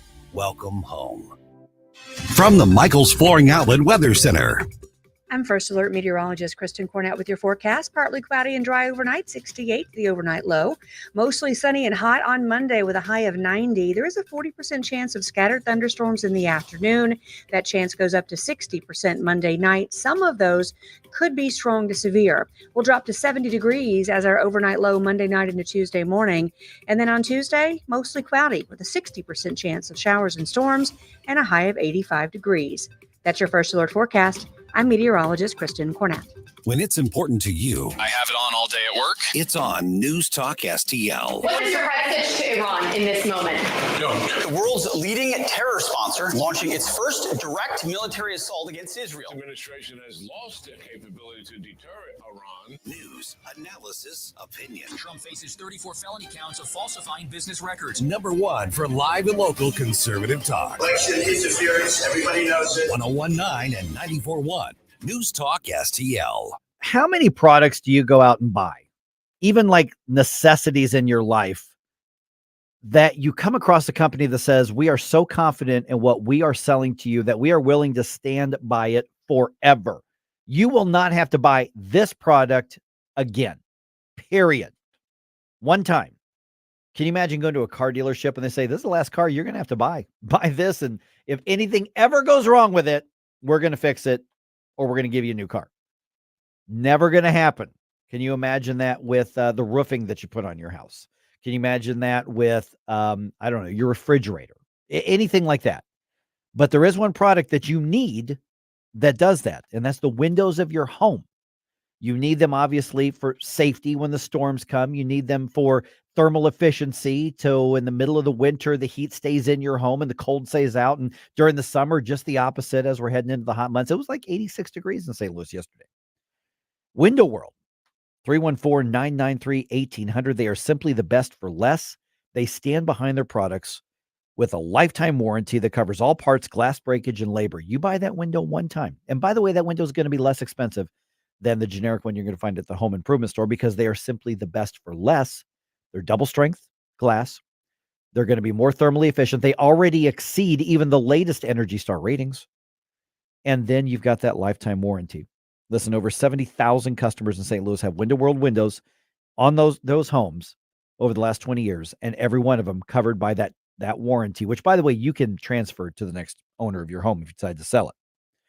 So Window World windows, simply the best for less.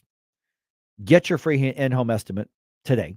Give them a call. Like I said, 314-993-1800. And by the way, if you want to see tidbits of how they do business in like our little 1-minute videos, go to our Rumble or go to our social media, Twitter, Facebook.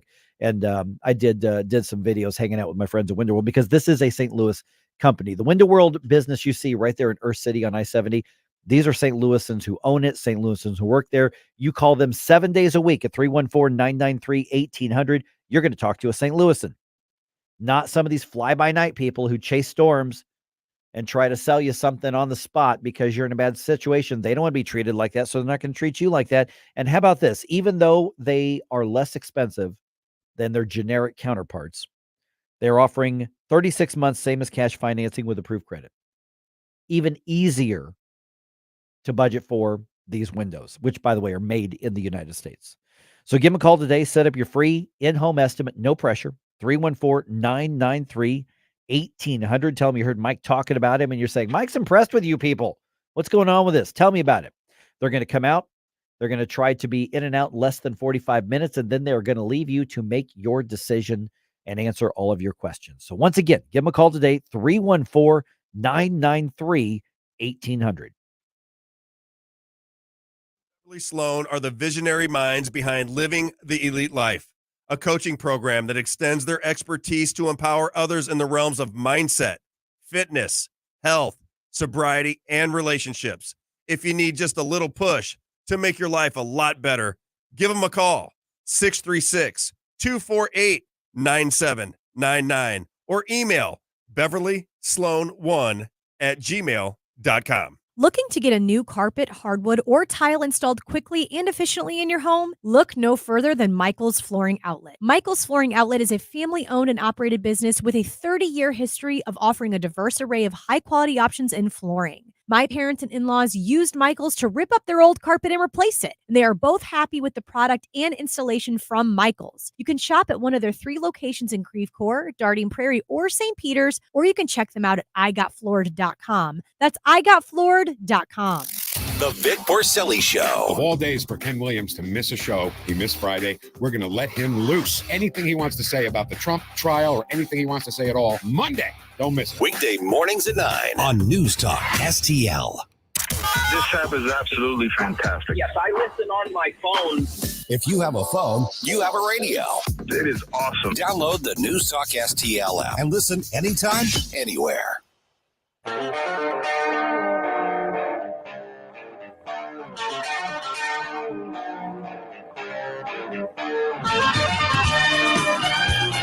Speaker Tim Jones here. Make sure you listen to the Tim Jones and Chris Arp Show every day from 4 to 6 p.m. But right now, let's get back to our early morning media mogul, Mike Ferguson, in the morning.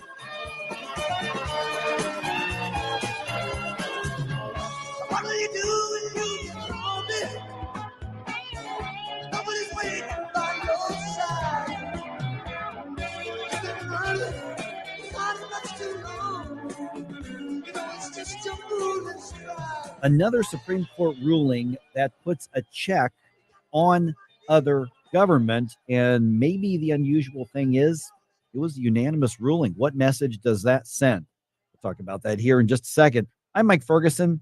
The Supreme Court just this past week issues a ruling regarding the role that government could have in pressuring businesses who work with groups that, frankly, that government official doesn't work. And you may hear the news or see the news that the National Rifle Association won in the Supreme Court case, but it's not really about guns per se. It's more about free speech. I'm joined now by Professor Adam Candeub. He is a law professor at Michigan State University, also a senior fellow at the Center for Renewing America. And Professor, appreciate you being on the program here. Let me start with the basics. Whenever you see NRA in a headline, you assume that the case is about guns or the Second Amendment or something like that. That's not really what we're talking about here. We're talking about more of a free speech and an influence of government case, correct? Absolutely. So this case involves a pressure that a New York State bureaucrat who regulated banks placed on several banks to what's called debank the NRA in order to stop providing financial services to the NRA. And what the NRA claimed was this was really in retaliation. It was a viewpoint discriminatory behavior in order to punish the NRA for its advocacy for the Second Amendment.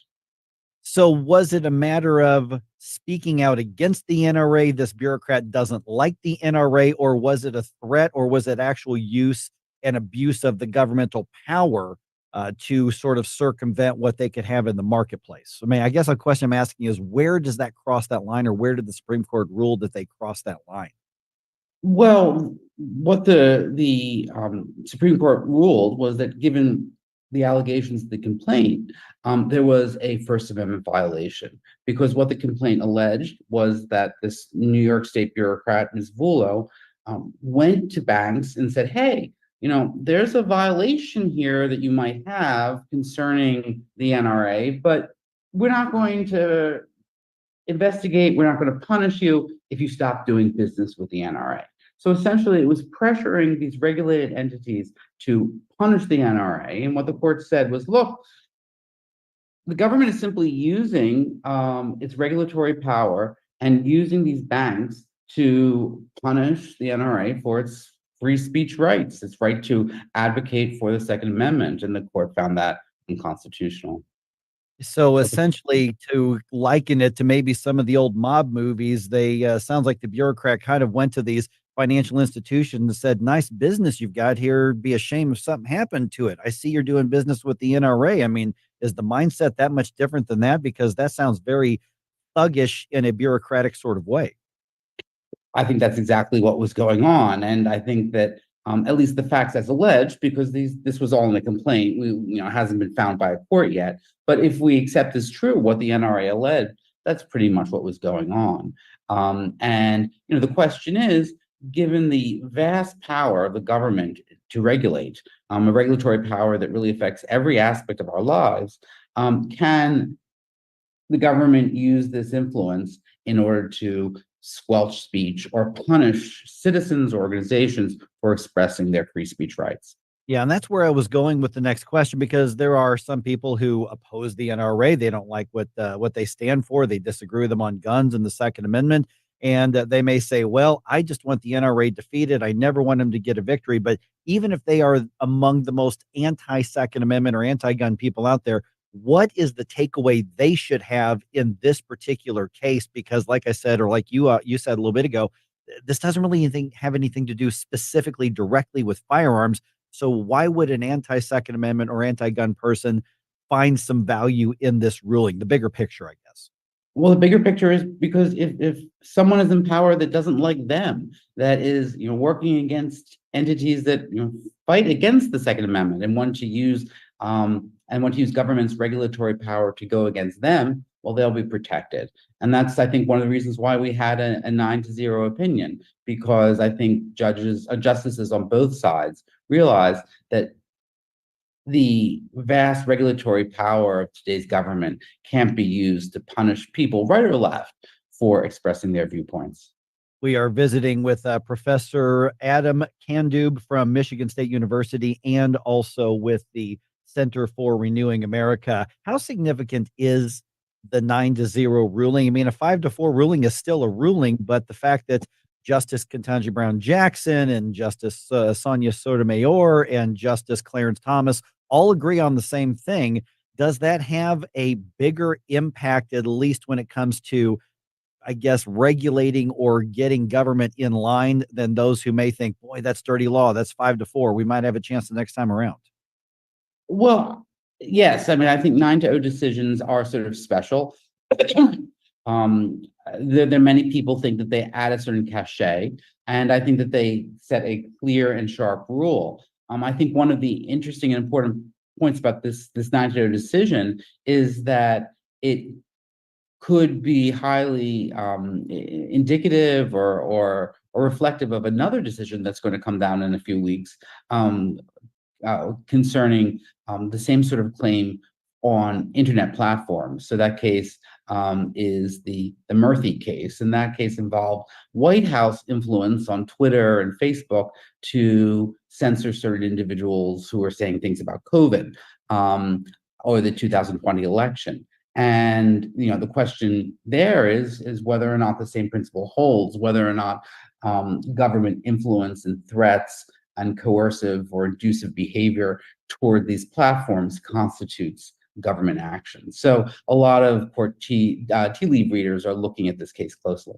Yeah, and in that particular case, the argument that some were making was, well, we didn't issue a regulation, we didn't issue a law, we just met with them and said, here's what we'd like to see done, and we didn't actually force anybody to do anything. And the way I'm hearing you describe this, and from what I'm reading about it, is I'm hearing that sort of force or rulemaking or regulation isn't necessarily required to be a violation of somebody's rights. I mean, are we in a gray area at all, or does this send a clear message as far as to where that line is, as far as how far a government can go in responding or in opposing an activist group's messaging?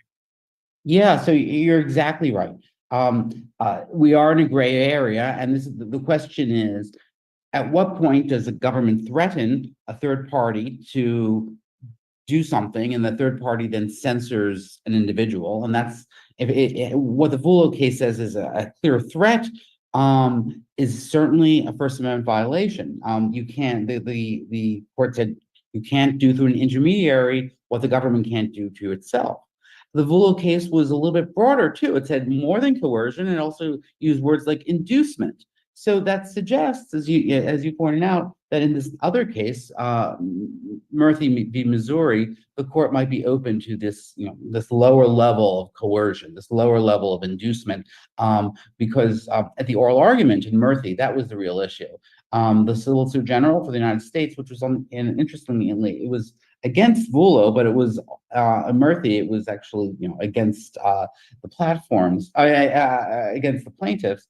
The Solicitor General pretty much said, "Look, Supreme Court, if you're going to say that the third parties, private parties violated the First Amendment on the basis of government coercion, essentially Jen Psaki has to go over with a club and have her, beat Zuckerberg on the head. There has to be a clear threat." But this Vulo case didn't support that theory. So we might see something a little bit more generous and broad in Murphy. We'll see. Yeah, that's going to be a fascinating ruling, and one that's absolutely crucial given the way that our communications have changed over the years. All right, Professor Adam Candeub, how do we stay in touch with the work that you do, or follow what you do, or what you do at the Center for Renewing America? I would take a look at the Center for Renewing America's website. Thank you so much. This is such a fascinating and developing part of our law and our culture as extension. Thank you so much for the help in understanding what's going on. A real pleasure and honor. Thank you. All right. Once again, if you want to Google search that organization, the Center for Renewing America, and you can probably find them pretty easily there. All right. What do you think? 314-912-1019. I think it's interesting that, first of all, in this case, 9-0 ruling, like the professor was talking about, saying that you cannot go to intermediaries and say, I don't like what you're doing. Maybe I can't outlaw it, but boy, I can make your life miserable. I can make it tougher for you professionally. And they've made it very clear you cannot do that. Does that mean that it's going to make a difference in the cases of the Biden administration meeting with the social media companies? I don't know. We'll find out probably in 2 or 3 weeks. All right. What do you think? 314-912-1019. This is 1019 and 94.1 News Talk STL.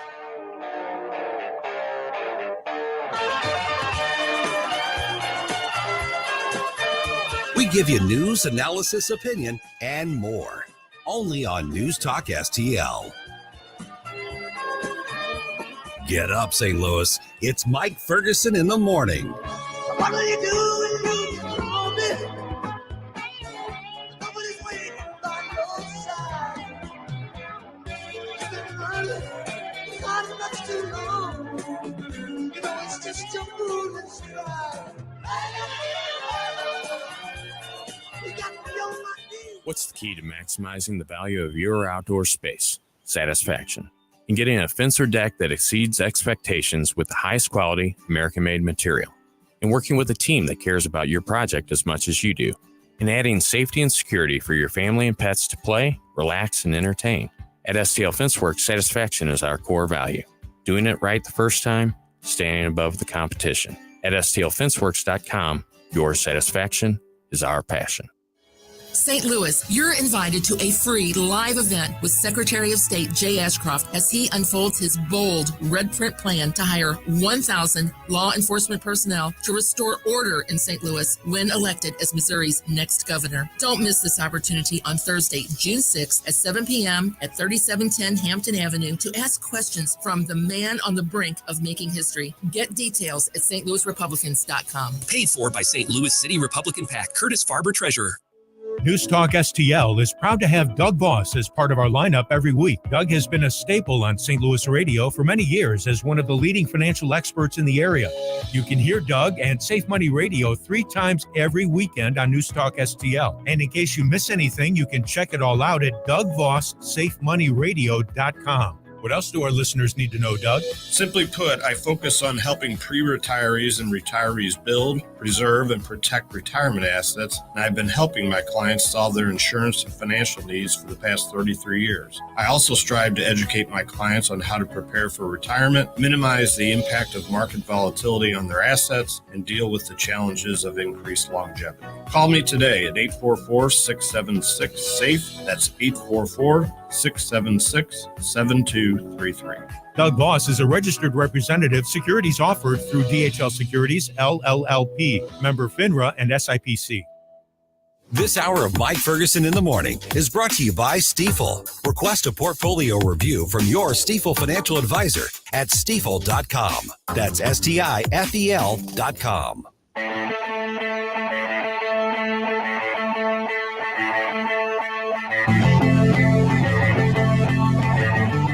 Love the music you hear on the morning show? Check out Mike's morning music playlist at newstalkstl.com. All the gold and the guns in the world. Wake up, America. It all worked out. You know, I mean, they got all the news. The morning news dump. All right, President Biden's push for a ceasefire that benefits Hamas moving forward, at least being partially accepted by Israel under massive U.S. pressure. Really? We'll see how this is going. Remember that guy, Hunter? Remember that guy? Yeah. He's going on trial today. Oh, okay. Going to be wall-to-wall coverage by the media. You sure? No. And the Battlehawks have dome field advantage the rest of the way to the UFL. Yeah. I don't know if it was Brian Stoll or whoever it was at the Battlehawks that came up with dome field advantage, but I love it. It's perfect. The first time in 19 years there's playoff football at the Dome coming up this weekend. All right, 6:52. See how many of these we can get through here in the next few minutes. On a much more somber note to start off here, memorial services for Davy and Natalie Lloyd begin this afternoon. Those, of course, are the missionaries murdered by gangs in Haiti over a week ago. Their remains were returned to the U.S., entering U.S. airspace on Friday, eventually making it back to Southwest Missouri. Visitation begins at 3 p.m. in Neosho, and the funeral is tomorrow morning. Both are being, both of those, the visitation and the funeral, are being held at the Bible Holiness Assembly of God Church. The funeral will be streamed, and you can Google search and find that very easily. Natalie Lloyd is the daughter of Missouri State Representative Ben Baker. I don't know how you could have any sort of closure on that anytime soon, but at least now they have the first steps to where they're able to do that. Yeah. All right. Okay. Israeli Prime Minister Benjamin Netanyahu's government is begrudgingly accepting President Biden's plan for a ceasefire in Gaza, saying it is not a good deal. They are saying this is not a good deal for us, but they want to get the hostages released. And so that's what they're saying, is they're going to go along with it. Now, this comes as Israeli forces continue to operate in Rafah to eliminate Hamas militants. White House National Security Communications Advisor John Kirby was on This Week on ABC over the weekend. He's asked by George Stephanopoulos if he agrees with the president's assessment that Hamas is no longer capable of carrying out large-scale terrorist attacks. We've not said that they don't still represent a viable threat to the Israeli people. Of course they do, but they don't have the military capabilities to do what they did on the 7th of October.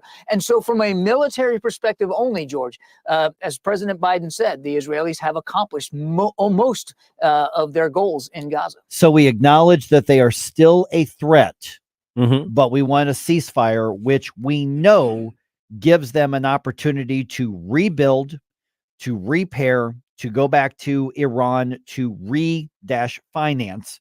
In other words, get more of that money from Iran and weapons from Iran. He didn't say that they are completely eliminated as a threat. He says right now they're not a threat.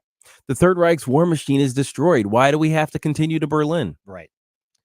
Because you have to destroy the thing entirely. And there are some goodness. senior level advisors to Benjamin Netanyahu who are saying that they're going to resign if this goes through. Oh, yeah. Because this is Israel not finishing the job under pressure from the U.S. Yeah.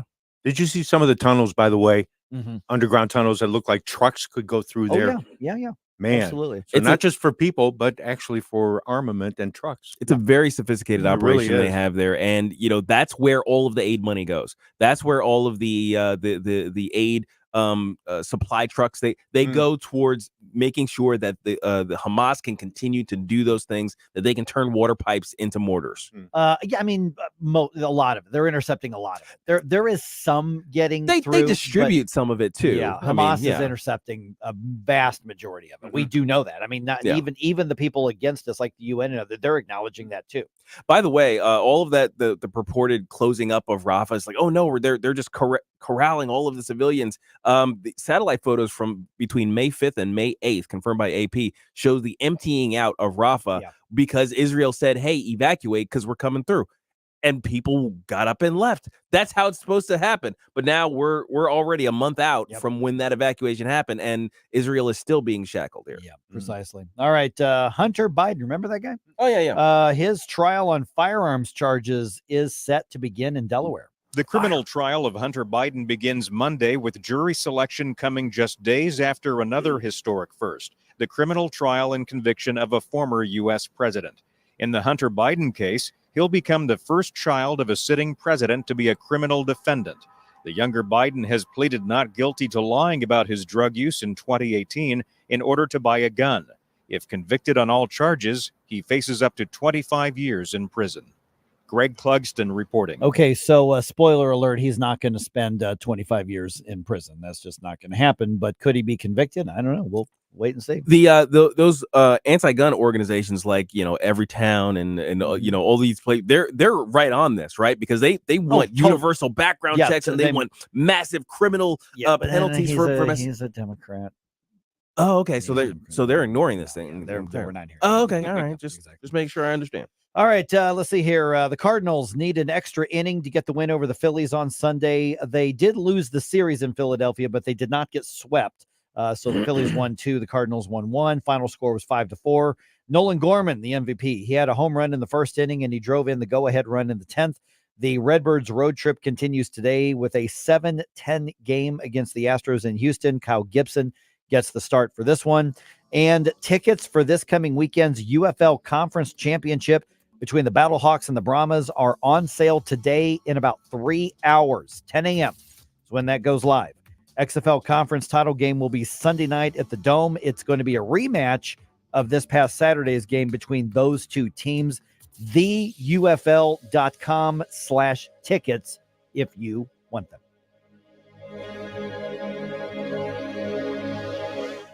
Always be clear where you get your conservative talk. The St. Louis Business Journal is now reporting that liberal billionaire George Soros is the largest shareholder of Odyssey, the parent company of KMOX and 97.1 Talk. Soros' maneuver raises critical questions about the future of media ownership and influence. Money and attention is power. And when he has the money and he controls what's on the radio stations, he's going to be able to control the minds, potentially hundreds of millions of Americans. St. Louis's trusted source and number one for conservative talk. This is News Talk STL. We've been here 30 years, 30 Christmases in this house, and we have the traditions that most families have. That's Terry talking about her experience with Rhino Shield ceramic coating. We did Rhino Shield 14 years ago, and the house still looks the same as the first day. Rhino Shield really worked with me to help me get just the right nice soft yellow, and it's 14 years later, and it's the same color. The main reason Terry called Rhino Shield is because it's backed by its 25-year transferable warranty. Just sounded wonderful that we could have the house coated with Rhino Shield and not have to worry about it again for 25 years. Take it from Terry. Give Rhino Shield a call now for a free evaluation. 877-25-RHINO. 877-25-RHINO or visit 877-25rhino.com. There have been neighbors that have come by and said, "Did you just have your house painted?" Because they wanted to know who the contractor was. And I said, "No, it's actually Rhino Shield." 877-25rhino.com. So we finally got the parts for the time machine. Classic Kicks Country is streaming now. Hear all your new country favorites from the 90s. Streaming as it happened in the 90s. Classic Kicks. Download the Classic Kicks app from the App Store. Online at ClassicKicks.com. Or enable the Classic Kicks skill on Alexa. 90s new country streaming now. KLGY HD3 Clayton, K270BW Belfast, KNBS Bowling Green. This is News Talk STL at 1019, 94.1 and always streaming at newstalkstl.com. News this hour from townhall.com. I'm Rich Thomason. After opening the border wide at the start of his term, and now that an election is fast approaching, President Biden expected to announce new restrictions on asylum for illegal aliens. The president is set to be finalizing an executive order that could shut off asylum applications and automatically deny entry if the number of migrants per day exceeds a new threshold. Biden critic, House Speaker Mike Johnson, says, "Too little, too late." On Fox News Sunday, Johnson says Republicans have been pounding the White House over a flood of migrants once Donald Trump's border restrictions were lifted in 2021. They did it intentionally, and it has had catastrophic effects upon our country that we'll be living with for decades to come. I'm Jackie Quinn. Governing Party presidential candidate Claudia Sheinbaum has won the Mexican presidential election. First step in Hunter Biden's federal firearms trial begins today. Start of jury selection in Wilmington, Delaware. The judge in Hunter Biden's gun case will ask prospective jurors a series of questions to determine whether they can serve impartially, including whether they've run for office or donated to political campaigns. She's going to ask prospective jurors whether they believe Hunter Biden's being prosecuted because his father is the president and their views on the purchase of firearms and addiction issues. If convicted, Hunter Biden could face up to 25 years in prison, although typical first-time offenders don't get anywhere near the maximum. Correspondent Jennifer King. Dr. Anthony Fauci expected today to deliver his first congressional testimony in almost 2 years. Republicans expected to grill him over allegations of a range of misconduct under his watch relating to the coronavirus pandemic. Wildfires burned more than 14,000 acres near Tracy, California, now at least 50% contained. Watching Wall Street, Dow futures down 1 point. Nasdaq futures up 99. More on these stories at townhall.com. The words you are about to hear are taken from letters sent in by members of the Trinity Debt Management Program. Dear Trinity, today I'm making my final credit card payment. Before I came to you, I was in a constant state of anxiety and panic, but now there is hope for my family's financial future. Working with Trinity made me understand that I'm not alone. You really do help people. Your kindness will never be forgotten. Without Trinity's support, I would not have achieved my lifelong goal of becoming debt-free. We saved a lot on interest and penalties, of course, but the reward was the gift of human kindness. Trinity has carried me through a very difficult time in my life. You're amazing. I used to feel so anxious and hopeless. Now I feel grace and peace. God bless Trinity as you continue to help others become debt-free. If credit card debt has you down, call Trinity at 1-800-990-6976. That's 1-800-990-6976. From the Michaels Flooring Outlet Weather Center. I'm meteorologist Leah Hill with your First Alert forecast. Today is a First Alert weather day. Most of us are going to experience dry conditions with partly to mostly sunny skies, but then in the afternoon, watch for what we call pulse thunderstorms. They bubble up quickly, and those storms could produce wind as great as 60 miles per hour, some hail as large as quarters, and even a burst of heavy rainfall, enough to cause localized flooding. So that's why we have the alert day. Temperatures today near 90 degrees. That's your First Alert forecast. I'm meteorologist Leah Hill. This hour of News Talk STL is brought to you by Stifel, serving investors for over 130 years. Contact your Stifel financial advisor at stifel.com. That's STIFEL.com. This hour of Mike Ferguson in the Morning brought to you by Window World. Simply the best for less. 314-993-1800 or visit windowworld.com. Mike Ferguson. You play ball like a girl! Gabe Pfeiffer. Triple song stereo. Get up, can't you hear the alarm? Get up, St. Louis. So it's time to get out of bed. Pour yourself the greatest cup of Kofifi the world has ever seen. Rise up with one voice, drain the swamp, and take back our country. Today's the day we're going to do it, and it's time to do it right now, believe me. Mike Ferguson in the morning on News Talk STL. Get up, this is your cousin.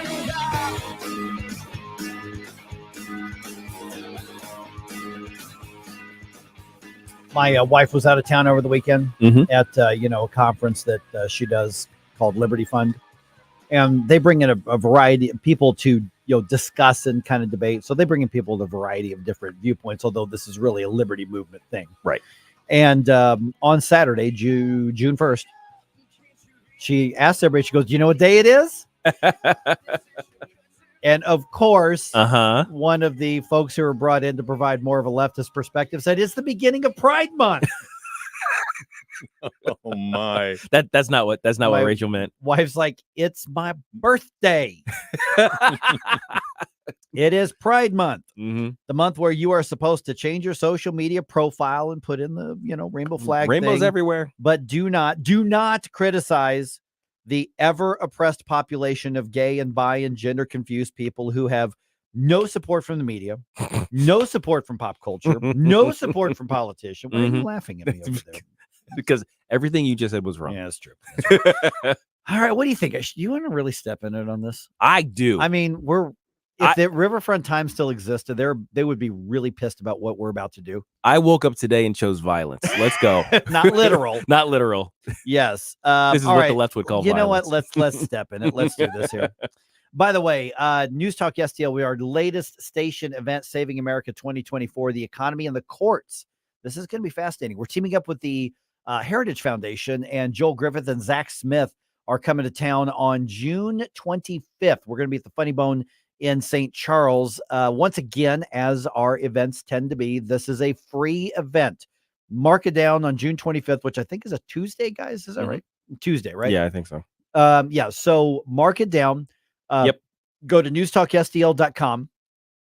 Get your free tickets. Free event, but you got to have a ticket because there's only so many seats. And we want to make sure that, we've got enough room and space and stuff for everybody. We got to know. So June 25th, mark it down. Go to newstalkstl.com right now and reserve those free tickets here.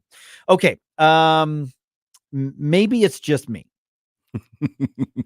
But, and I mean this seriously, and I'm going to play the soundbite that I'm going to start looking at the Rumble chat box here. Does it seem to be more of an kind of unapologetic pushback against anything Pride Month related? I'm not just talking about the whole trans thing, but like overall, people like even the basis of Pride Month, people seem to feel more free and unafraid to say, why are we doing this? I'm seeing a lot more open criticism of the LGBT movement in general. Yeah. Just from all corners. Yeah. And I'm not just talking about, your friends or the people at your conservative church or that great uncle who's still mad about the gays getting married from 10 years ago. I'm not talking about that. I'm still mad about that. By the way. But I'm saying is that there just seems to be kind of a new unwoke, anti-woke, un-PC social permission to just say this has gone overboard, and they're going back to the whole thing, because honestly, I mentioned a little bit earlier that the LGBT movement won their cultural battle. They picked the cultural battles, picked the cultural war, and they won. Oh, absolutely. They're everywhere, and it's massive acceptance. It had gotten to the point, just a couple years ago, where if you didn't do the thing, right, if you weren't on board with the rainbows everywhere, and you didn't have a pride collection in your retail department store or whatever, you would be lambasted for that. At the very least, if you didn't change your logo, your like profile for instance, picture. Major League Baseball changed their logo. They've got the flag behind the MLB logo, which many, because that was like, okay, we're kneeling, we're kissing the ring. Here we are. Don't come after us. And now people are saying, I don't care about your virtue signaling. This is really kind of annoying now. It's gone from you do your thing, I'll do mine, to I'm not bending the knee anymore, because it was before. It's like, it's not for me, but I don't have any problem with it. I mean, don't yell at me. Don't come after me. Don't, and people are now saying, screw you. Come at me, bro. Yeah, I mean, exactly. Okay. So I saw on my Facebook Reels, and I wish I could, because I try to give credit to whomever it was who generated the soundbite. I don't know where it came from. It's Jordan Peterson being interviewed, and he's asked about Pride Month. Right. And again, I apologize for not knowing who to give this credit to. So whoever it is, don't sue me. I tried to look it up. I don't know who this is from. But here's what Jordan Peterson had to say about the entire Pride Month, as an entity. We have Pride Month. Well, what are we celebrating? First of all, how about we don't celebrate pride? Pride's a cardinal sin. And you might say, well, they don't mean pride. They mean it's a group of oppressed people, and now they're just finding their identity, and they're getting some security in that identity. And so what they mean by pride is security in that identity. It's like the word's pride. That's the word that was chosen. And it's pride in relationship, as far as I can tell, to nothing but hedonistic self-gratification. It's like your identity is going to be your sexual desire. That's your identity, your sexual desire. So that means you've reduced your identity to the most immature and hedonistic part of you, the part that would exploit someone else for your own gratification, for example, the part that would exploit you for your own gratification. And now that's your identity. And now that's what we celebrate. Yeah, no, that's a very bad idea. Okay. He's not wrong. 314-912-1019. And he's got the guts to say that, and he knows he's going to get a phone call from the Ontario Psychologists Association or whatever it is up there, who wants to put him in a camp somewhere. Oh, they've already ordered that. Yeah, that re-education is still on order. Yeah. Can you imagine being the person who's assigned to re-educate and change Jordan Peterson's mind? I wouldn't want, if I stood opposite to Jordan Peterson on any issue, I wouldn't want to talk to him about it. No, not directly. My goodness. I mean, make me feel like a child. Yeah, I mean, and the thing is that Jordan Peterson clearly is willing to engage in conversation, and he matches your level of respect to him. And if you try to go, you don't know what you're talking about. What about this? No. Slice you and dice you like the old Ginsu knife infomercials back in the day. All right, 314-912-1019 here. And this is part of what I mean when I say there is an unapologetic pushback within, I think, parts of the mainstream of our culture. And people are not afraid to say what they've been thinking for a long time, because let's be honest, there are elements. I mean, I saw a gay pride t-shirt at church yesterday. Oh my gosh. Now, granted, the church that kind of the liberal church, kind of a leftist church, right? Yeah. Which that's another thing I'm gonna get into. Okay, so but it's become so ingrained that the LGBT movement has won to the point where a lot of people, especially younger generation, just assumes that it is part of the celebration, is part of the culture. Nobody questions it. And I think there are more and more people going, yeah, I'm questioning this. Why do you think that is? Where I think 2 or 3 years ago, if you had said what Jordan Peterson said, maybe he said it 2 or 3 years ago. I don't know. That's the first time I've seen it. I think it's recent. Yeah, I think relatively recent. Yeah. So, but it probably wouldn't have even been worth it for him. But now you've got people saying, I think this whole Pride Month is stupid. I think the virtue signaling with the social media profiles is stupid, and there are businesses and sports leagues, and they've felt so much pressure. Well, we have to do something. And I think people are saying, why? I think, and this is just my theory. I think that the this is a problem of the T, the trans movement aspect of it, of the LGBT movement in and of itself, in that their disastrous push towards sort of a universal acceptance of derangement, and they're going after kids in particular. Trying to teach kids things, the mind virus of gender ideology that they're pushing everywhere, the hormone blockers and all these other things that they're trying to push on kids. That's the stuff that really awakened something, I think, in the in the public at large, and that has allowed them now to say, you know what, and I never like this other stuff too. Yeah, basically. Yeah. Yeah, and I agree with you because before that it was live and let live. Oh, it's very Our attitude tolerance. was, Right. yeah, Tolerance. okay, yeah, fine. We'll let you do what you Like, what you okay, wanna- I mean, I guess, I mean, I don't like that there's literally a section of just naked fat dudes who walk through the streets during your pride parade, in front of kids and everything. Like, I think that's gross. Under any other circumstance, you should be arrested you would be arrested for indecent exposure. But it's like, I don't like that stuff, but I guess, and I guess the parents who are bringing their kids to that stuff know what they're getting into. So, I'm just going to bury my head and just let it pass. But now, when they're saying, okay, this book's showing fellatio, these things have to be in schools, and we're gonna fight for it. We're going to hide the gender confusion of your child, and basically the state is going to take children from people in some states. All that stuff. Once that came through, is like, okay, you know what?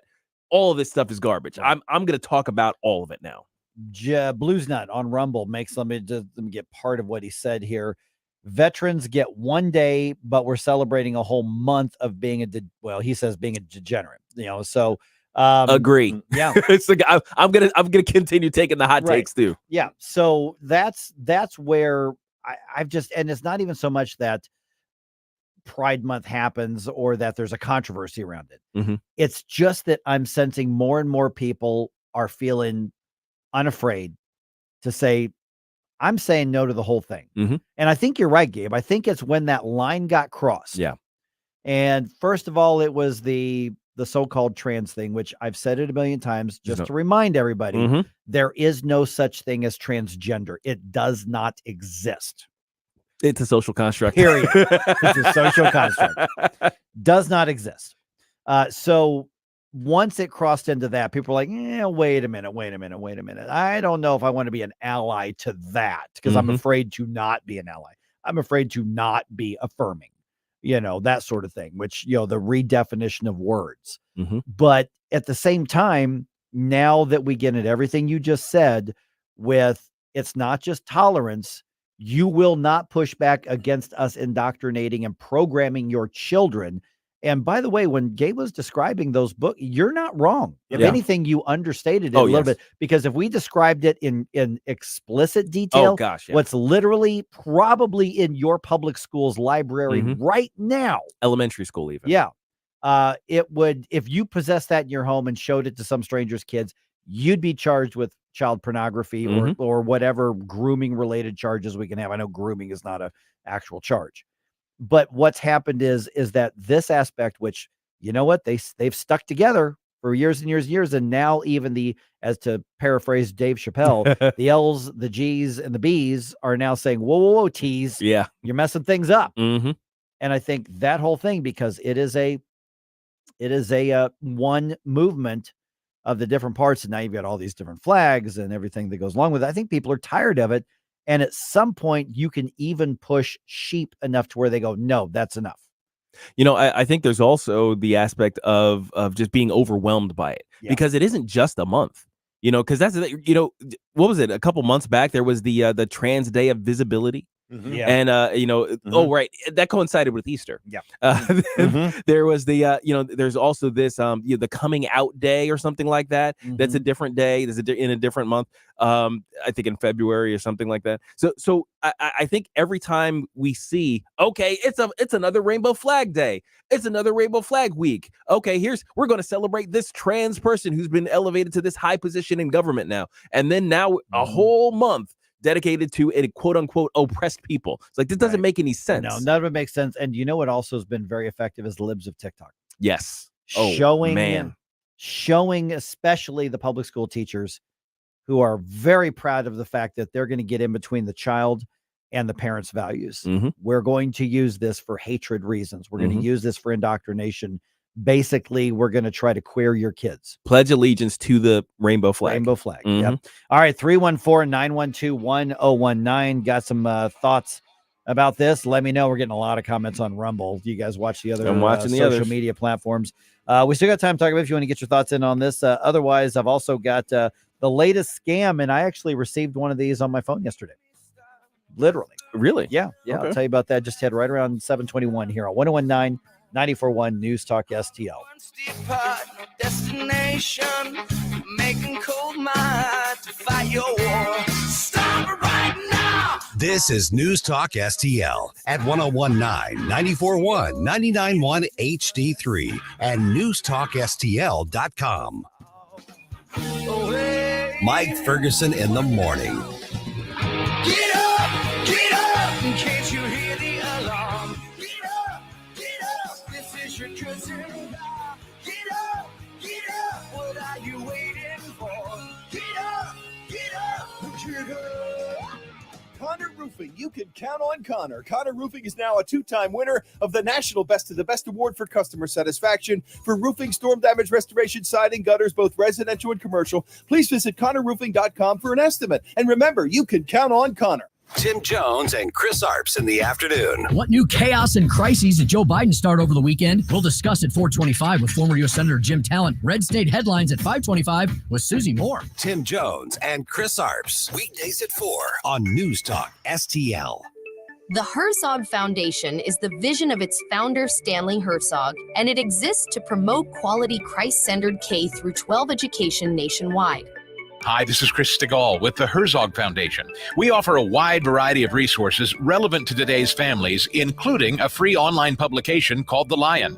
The lion is one of God's most majestic creatures, symbolizing strength and courage. Named for its attributes, the Lion publication carries articles covering a wide range of topics facing American families and culture, especially related to the education of children. The Lion can be found online at readlion.com. That's READ lion.com. Sign up for The Lion at readlion.com and find dozens of must-read articles published every day. Visit readlion.com and subscribe for the weekly and daily digests so you never miss an article. Readlion.com. That's readlion.com. Staff Sergeant Mark Anthony Madrid. Staff Sergeant Samantha Cowell. I'm Staff Sergeant Alex Staff Stevens. Sergeant William Lewis, and I am proud to defend my family and our nation. The Air Force Reserve is part of the story of this great nation. I'm grateful that I have a chance to wear the uniform of the heroes that went before me. I'm proud to be part of a team that helps make a difference in the world. Every day, men and women from communities across this nation serve as reserve citizen airmen. Even as technology evolves and changes, our commitment to defend and protect this nation remains steadfast. We celebrate those who have served and those who are proudly serving. We celebrate our proud history and look towards an exciting and uniting future. Our mission is to fly, fight, and win in air, space, and cyberspace. And I am proud to be a member. And I'm proud to serve in the United States. And I am proud to protect our country. Proud to serve in the U.S. Air Force Reserve. If you have a phone, you have a radio. Download the News Talk STL app. Just a convenience on the phone. And listen anytime, anywhere.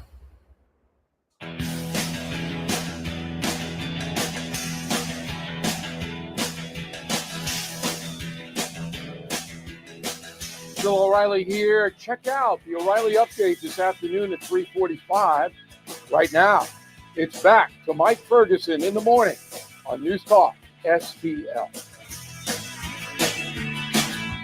Come from the cities and they come from the small. All right. The political and the maybe even social fallout settling on the news of the Trump verdict. Let's get that off our chest for the day at 7:35. Okay. All right, let's talk about it. All right. By the way, I've got some thoughts on what we were just chatting with Jordan Peterson. That was like 51 seconds or something like that of a soundbite saying the entire observance and celebration of Pride Month, he says, his words, bad idea. Yes, absolutely. And he went very in depth on that. From a psychological standpoint. From a psychological standpoint. And so if you got some thoughts on that, we still got time. It's 7:23 right now. I'm Mike. Gabe here. Got Stella here, 314-912-1019. By the way, you've probably been contacted by scammers via their new technique. Okay. A normal looking text. I got one of these yesterday. Oh, yeah. Have you received any of these? Yes. I've had 3 of them in the past 4 days, and I never was getting any of these texts showing up. And they will say something completely normal. And I got one that said, hey, how was your Sunday? Were you able to do some fun stuff with the family? Gee. Number I don't recognize. Now, the first time I got one of these, it was, hey, are you coming over for dinner? Oh, wow. Really? Or something like that. Huh. And I'm like, oh, they sent it to a wrong number. And I'm like, hey, you got the wrong number. So sorry. Have a good time. And then they replied back. It's like, oh, sorry to hear that. I'm so sorry to bother you. And it was constantly trying. And after I got that second one, I'm like, no, that's weird. Wait a minute. Just probably because I'm very skeptical and I don't like most people. Exactly. So, like, this should have ended our interaction, sir. Please go away. Well, so and the next day I went and looked up, like, oh yeah, here we go. Mm-hmm. And what's happening is they want to bait you into a conversation. And I was reading about this on CNBC, the business, like the business and finance section. Right. And when you respond, they know they've actually got a live number.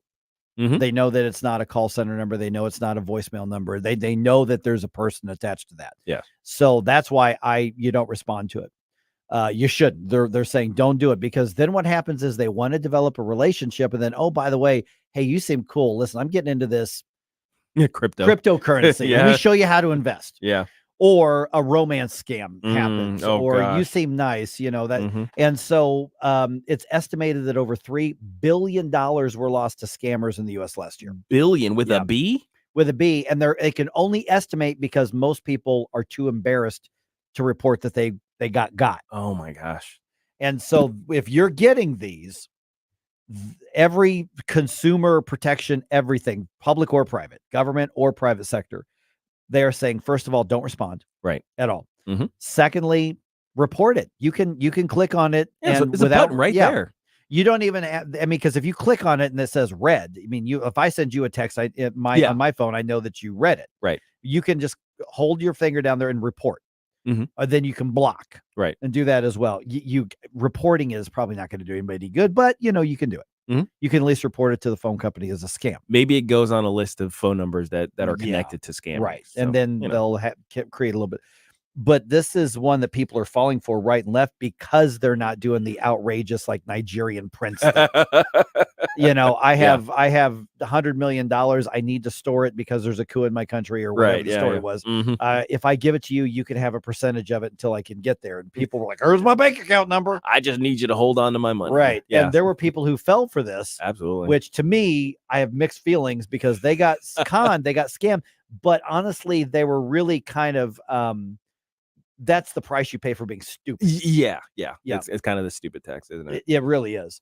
And so that's one thing to watch for. We're talking billions of dollars of people they figure out because, like, for instance, if I had been dumb enough to continue to respond to that, they would figure out I'm not a candidate for a love scam. Right. But I might be a candidate for an investment scam. That's right. I might be a candidate for a entrepreneurial scam. They're getting very, very, very sophisticated, which is why if you get that, like, for instance, mine, hey, did you have fun? Did you get to do anything with your family on Sunday? Completely innocuous sounding, but that's how they open the door. Well, the thing is, if it's a $3 billion industry, at least why wouldn't you? I mean, if you have no scruples, why wouldn't you? Right. Just jump in. It's like, hey, it's like, I have this great idea for you. It's a $3 billion industry. All you have to do is invest in an AI phone center, and you can generate passive income. Well. Because who wouldn't do that if you have no scruples? Yeah, precisely. So that's why if you don't recognize a number, it's a very generic, or it's not something specific. Mm-hmm. I mean, if I got in a text like, "Hey, Mike, did you win your game on Sunday?" That's very specific. Okay, well, there's somebody who knows me, even if I don't have the number. It's like, hey, hey, don't know this, recognize this number. Who is this? Yeah, exactly. Which, by the way, we did not win yesterday. Oh, I'm sorry. But I did win. I was on the winning side both Saturday. Okay. And so that's the thing to be really, really careful of, because people are and you may think, well, I'll never get me. Well, now they're doing thing where just your politeness. Oh, hey, you got the wrong number. Sorry. And that's what I did the first time. Mm-hmm. Like, oh no, hey, thanks you got the wrong number. Just to let you know. And they said, oh, this isn't whoever's number. Mm-hmm. No, it's not. And then it's been my number for 20 some years. Conversation continues. Right. Yeah. It's my So, but that's what they want. So now, because I responded to that one, is probably why I get other ones. Yeah. That I responded to that one over those years. Yeah, you've been confirmed as a real number with a real person. Yeah, so exactly. Mm-hmm. All right, another. We just got a couple minutes here. By the way, still ahead here. It's 7:35. Let's just start. I'll tell you right now. You've had a few days to process the Trump verdicts, the Trump convictions in New York City. Now that you've reflected on it, what's your take on it now? Right. And I'll compare the reaction I was getting Thursday to over the weekend, because, not that people are less angry or reflective or in some cases positive about them. But I've noticed that there was a change. So 7:35, let's have that conversation. 314-912-1019. Of course, you can weigh in on social media as well. Real quick here. Did you know that the world's biggest search for the Loch Ness Monster happened this weekend? Really? They had people from all over the world, and their idea was to have eyes on every inch of Loch Ness, which is massive. Yeah. I've been on it. It's huge. Yeah. To try to spot Nessie. Okay. You know what they found? What did they find? Nothing. Oh, okay. Nothing. Dang it. Man, that's disappointing. Real quick, Mhm. theory, when I was on Loch Ness, Yeah. doing one of those boat tours back 6 years ago, Yeah. the captain of the boat has a theory. Mhm. Now, it took me a few times for him to explain it because I couldn't understand his unbelievably heavy Scottish accent. He believes it is an ancient sturgeon Yes. because those sturgeons can, one, live for hundreds of years, Mhm. and two, become massive. They look like dinosaurs, Yes. kind of, too. And they can be at different depths. The Loch Ness is actually deeper than most oceans in the world. A lot of people don't realize that. Oh, wow. And that's his theory. He's like, Nessie is down there, but it's just a sturgeon. That's my take. That's what he said. I've heard that theory before. Yeah, that's what he is convinced of that. But have you noticed you don't see Sasquatch and the Loch Ness Monster At the same time. At the same That's right. See, and if we had they're in disguise. if we had more time on this, Yeah. I was going to say, what about the monster stories that actually are plausible, Right. that Yes. actually could happen, that are not outrageous? The cryptozoology exploration Yeah. of the world. Yeah, They're yeah. out We there. can check it out. All We don't want to step on Haunted Garage toes, though. No, that's right. All right, 314-912-1019. Already getting some comments here on after you've reflected for a couple of days on the Trump verdicts, the Trump convictions. How are you seeing it right now? Where do we go from here? Let's talk about that. 734, 1019-941 News Talk STL.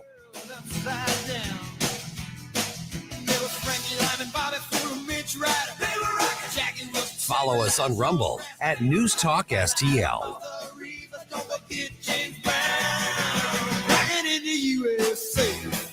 Get up. It's Mike Ferguson in the morning. From the Michaels Flooring Outlet Weather Center.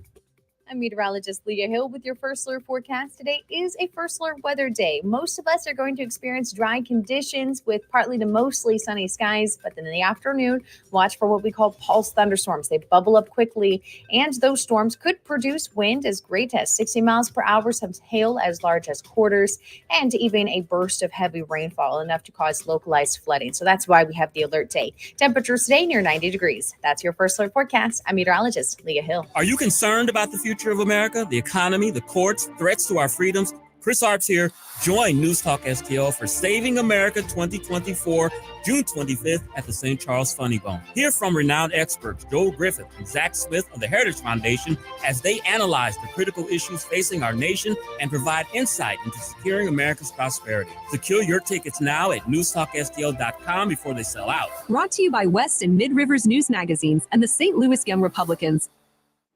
This is Larry Connor's commentary on News Talk STL.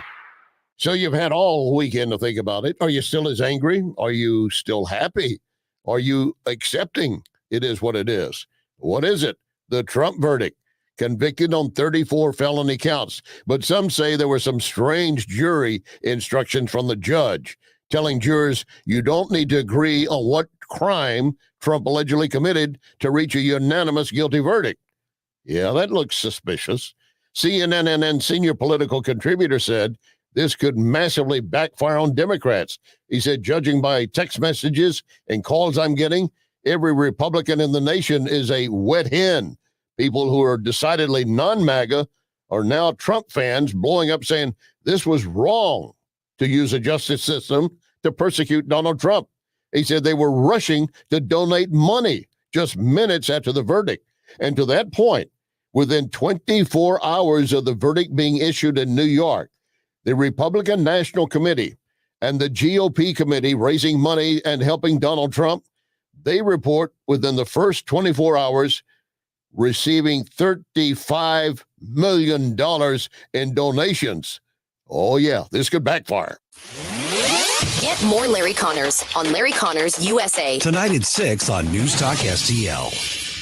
Pigeons, they are everywhere, and they're very good at dive bombing freshly washed cars. Wellington Environmental reminds you those droppings are more than a nuisance. They can be a major health issue, especially massive droppings on buildings or in parking garages. So who do you call to safely clean it up? You do what many hospitals, universities, public buildings already do. You call Wellington Environmental. Wellington Environmental has been dealing with all kinds of hazards for 35 years. Special people, special skills, special equipment. Wellington gets it done. So to avoid health issues ranging from pigeon droppings to mold to chemical leaks, contact Wellington. 314-644-4930. 644-4930. WellingtonSTL.com. Wellington Environmental. Your world cleaner, better, safer. Be well with Wellington.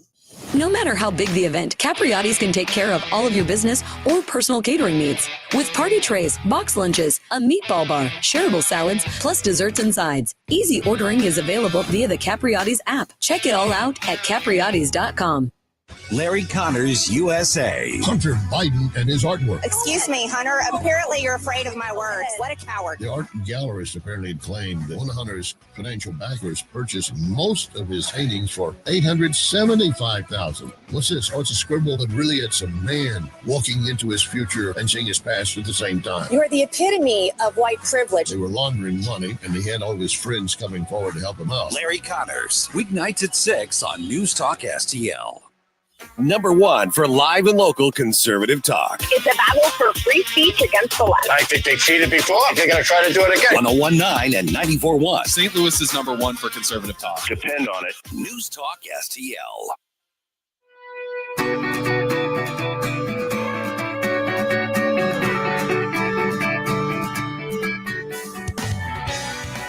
Hello, morning people. Tony Colombo and Katie Fitzpatrick here. Thanks for listening to Mike Ferguson in the morning here on News Talk STL. And don't forget to join us today at 2 for Colombo and Katie. See you then. All right, we've that Jeremy Camp? It is Jeremy Camp. No kidding. Yeah. Understand from his debut album back in 2002. I can't believe it's been 22 years since that came out. Man, good dude. Great guy. Good dude. Went through some tough times with his first wife. Yeah, his first wife dying. Yeah. He's got Jeremy Camp is, most people have no idea who we're talking about. Jeremy Camp's a Christian singer. I don't know if he's still out there touring stuff, but he's built like a football player, was actually recruited as a football player for college. But his first wife passed away of cancer, like within months of them getting married. That's right. He's now remarried years later, a couple little girls at least. So I actually ran into him, got to chat with him one time. Really good dude. He is very good guy. Good singer too. All right. We've all had a chance to catch our breath after the Trump convictions last week. So where do we stand now? I say we've all had a chance to catch our breath. There are still some people hyperventilating. Oh gosh, yes. I mean, let's be honest. It continues. Getting a lot of comments coming in on Rumble. Are we getting any on Facebook and Twitter and all that? Let me know if we are. So the best thing to do, though, I'm just kind of really curious what you think. 314-912-1019. I'm gonna give you guys like my experience from Thursday when the verdicts came out to over the weekend, and I'm curious what you experienced as well here. By the way, we know that common sense is not as common anymore. So what about basic life skills? Which one should everyone learn? The internet has its list, and at 7:50 you can tell me if you agree, because I saw these. I'm like, yep. Okay, so it's been a few days. Are you still worked up? For those of you who got worked up over the Trump convictions, are you still worked up and emotional and angry about it? And the answers could be all over the board on this, legitimately. So let me know what you think here. Okay, let's start with some reaction out of Washington, D.C. Represented, because I want to do a Democrat and a Republican. Representative Hakeem Jeffries was on Meet the Press on NBC. Here's part of what he had to say. This is America. We are not a system that is occupied by a monarch. or a king or a dictator. We are a democracy. And in a democracy, no one is above the law. Okay, first of all, we are a republic, right? But nobody is supposed to be above the law. But there's a big distinction between democracy and republic. I'll just point that part out there. Yes, please. And then also on Sunday Morning Futures on Fox yesterday, Senator Rand Paul was on. You know, a sad day in America. And what I worry about is something even bigger than Donald Trump. I worry about strife. I worry about war in the streets. I worry about 50% of the public believing that the court system will be used against them. Okay. So there's basically two sorts of, and I think those kind of capture the either R versus D or MAGA versus left, or MAGA versus D. However you want to slice and dice that up. So let me start with Rumble here. Let's see here. Goat Lady, still angry, bought and flying Trump flags now. Laura agrees with that. Let's see here. Rebecca says, since the verdict, many people, including me, have decided to go public with the fact that we will vote Trump. I wear a Trump shirt when I go out shopping and getting smiles, nods, and says POS conversations as well. All right. I'm assuming positive. I think she means positive. Yes, positive. Yeah. All right. So 314-912-1019. Here, guys, I want to Who's not says he needs to get a new shirt. Okay, let me go around the room here. On Thursday, which is when the verdict obviously came out, I had a baseball game Thursday night, and the guys in the league know I'm off duty. Right. I'm there to play baseball. I'm there to be with my friends. I'm there to, to get away from it all. Right. It's part of the great thing about, the old man baseball. But having said that, to quote, to summarize from Spinal Tap, this one goes to 11. And almost everybody was worked up and they were redlining by the time I got there. Oh, gosh. I had to remind everybody I'm off duty. Please. And now over the weekend, I also have a few baseball games that I played as well. And everybody was more reflective. Okay. And I would say on my teams, they're not all conservative guys, but I'd say majority of them are. That's interesting. Yeah. If you want to know where the conservative guys are in St. Louis, they're playing baseball. And they were much more reflective. And what I heard 3 or 4 times is, boy, I bet your show was interesting on Friday. I'm like, just open the phone lines and let them go, man. Let people get it off their chest. You man. should have been listening. Yep. Yeah. Well, some of them were. Yeah. But yeah. And so people were far more reflective and they had different thoughts about either, I thought about it and I'm still mad about it, or I thought about it and you know what, my life's not going to change, but I get what people are upset about, or people who thought about it. And man, I don't know, maybe there was something. And so it was just all over the map, the different things. What did you guys experience? Well, I saw those protests and riots over the weekend. Right. Yeah. Oh yeah. Wait a minute. It's burning cities down. Yeah. Sorry. Peaceful but fiery protests. Exactly. Yeah. Those happen, right? The MAGA attacks on the cities. Exactly. You saw that, right? Yeah. Yeah. I think in my case, I think there was extreme disappointment on Thursday and Friday, but golly, over the weekend, I got to say, I ran into a lot of people who said, I'm contributing to the Trump campaign. I've never given money before. I've given maybe, $5, $10. I'm giving 100 this time, and I'm making sure that it goes to the Trump campaign. And I don't like the guy, but I'm seeing what happened. I find that interesting. Yes, that's interesting. Had numerous folks who said that.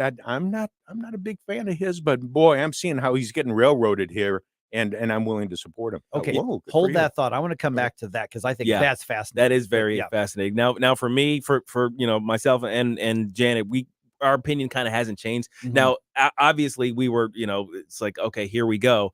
And it's upsetting to watch sort of the decline of your trust in various institutions. But at this point, because we've been kind of watching it degrade in real time, it's not an absolute shock in the way I think it might have hit certain other people, because, just being in this business, we've been watching it happen. It's like, hey, did they just jailed that guy for praying outside of an abortion clinic? It's like, why is a SWAT team over at this pastor's house?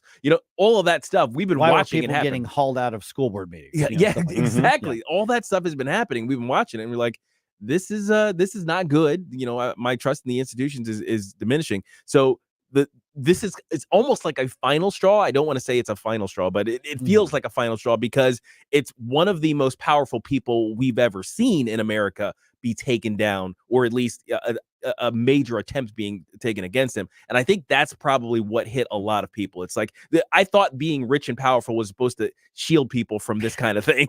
I had one teammate say, yeah. Mike, are they really going to put him in jail? I went, no, I don't think they're going to. Yeah, I said, I think there's going to be an appeal. They're going to tell him he's got to put $1 billion up on a bond. But they want this hovering over his head. I don't think they want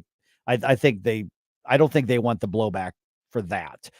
Jay Monty says, reaction. He says, same as was before. My life goes on. The way I look at it, no politician gives two craps about me. Why should I care about them? Yeah, I said I can see a lot of people doing that. Let me come back to what you were saying. I don't like the guy, but I see how he's getting railroaded. So it wasn't that they suddenly loved Donald Trump. No, not at all. It was, I see something that I believe is an injustice, and that's what I want to send a message. And by the way, that is by definition a virtue signal, and virtue signals can be good or bad things. Yes. I don't like the guy, but I want to put my name on something that I think this is wrong.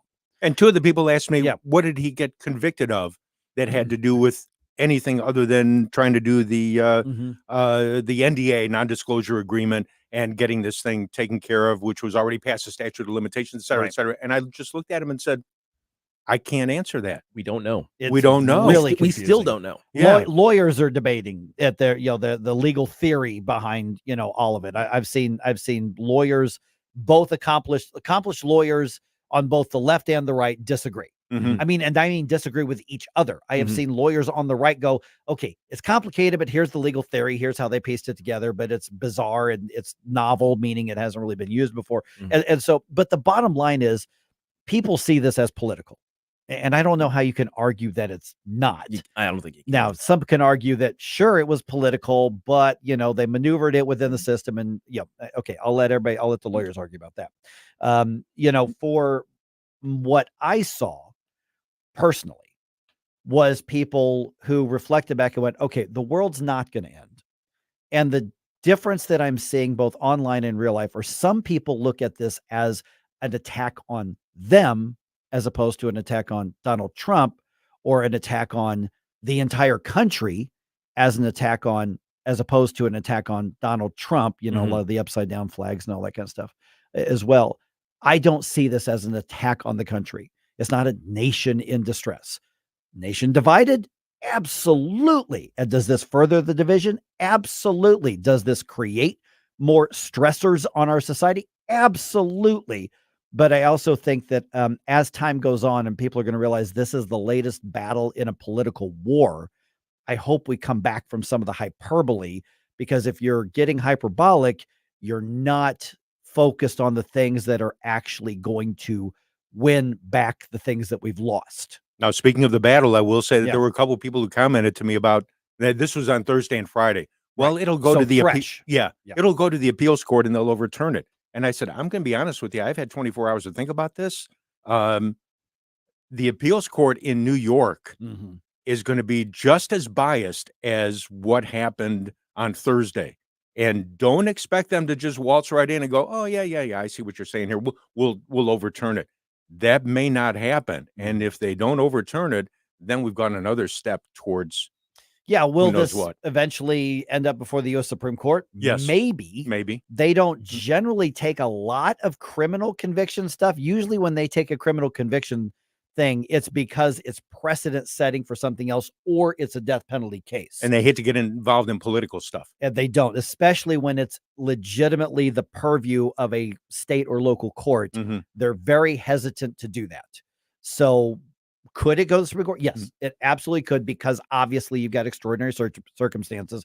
You've got a presidential, former president, and you've got who's soon to be a presidential nominee. He's not technically the nominee yet, but for all intents and purposes, he's the nominee. And so there are extraordinary circumstances, but will they take it? I don't know. But I think you're right. I mean, the appeal will be filed this week. And then we'll see how everything shakes out. My guess is there'll be a massive bond and he's not going to be put in jail or anything like that. Now, to your perspective, though, Mike, I will say that I do see this as a republic threatening event. mostly because of the involvement of the political aspect of it. It'd be one thing if, we're looking at an OJ trials type of thing where, a portion of the country says, okay, that was rightly decided, and a portion says, okay, I can see the bias here, or what have you. In this case, it's you see sort of the naked political maneuverings that went into it, with the DA campaigning on getting Trump and now getting Trump. Yeah. Well, and the attorney general of the state, and the attorney general of the state, and the lawfare and weaponization, the DOJ official from the Biden administration who downgraded himself to Angela to be in the office so he can. So it's like, okay, well, is there a Biden White House connection here to this? To this prosecution, which makes it very much it's a leader against leader type of stuff that you see in banana republics. So that's my worry, is that it's an escalation that is superlative compared to all of the other weaponizations we've seen. And I did have a couple folks say to me, I'm going to make sure on November 5th I vote for Donald Trump. That's when the verdict's going to come in my estimation, is going to be on November 5th. I said, okay, that's a fair perspective. I understand it. Lunch Lady thinks that there will not be any bail offered or issued. If Lunch Lady, I think I'm reading what you're saying right. It says no bail, Mike. Meaning I think what she means is they're not going to give him bail or bond. I think they want him to go to jail. Rikers is waiting for him. I'm sure they would love to put him in jail. I will be shocked if that actually happens. I guess it could happen, but I'll be really surprised if it does at this stage. I don't think the Secret Service could allow it. No. And there is a federal law that says this person is entitled to Secret Service protection 24/7 for the rest of his life. Yes. On that. So we'll see. He's seen the book. You can't just let him walk around. No. Yeah, exactly. All right. 314-912-1019. Got some thoughts on that. I got another thing, this kind of lighthearted and fun. You want to weigh in on this? Yeah. I'll make way for it if you call me. Yes. Not just to read the comments. If you want to call me, I'll make way for it. Otherwise, we can come back to you around 8:35 or so. Here, 1019-94.1 News Talk STL. I know you understand it all. So why don't I get back on the fit again?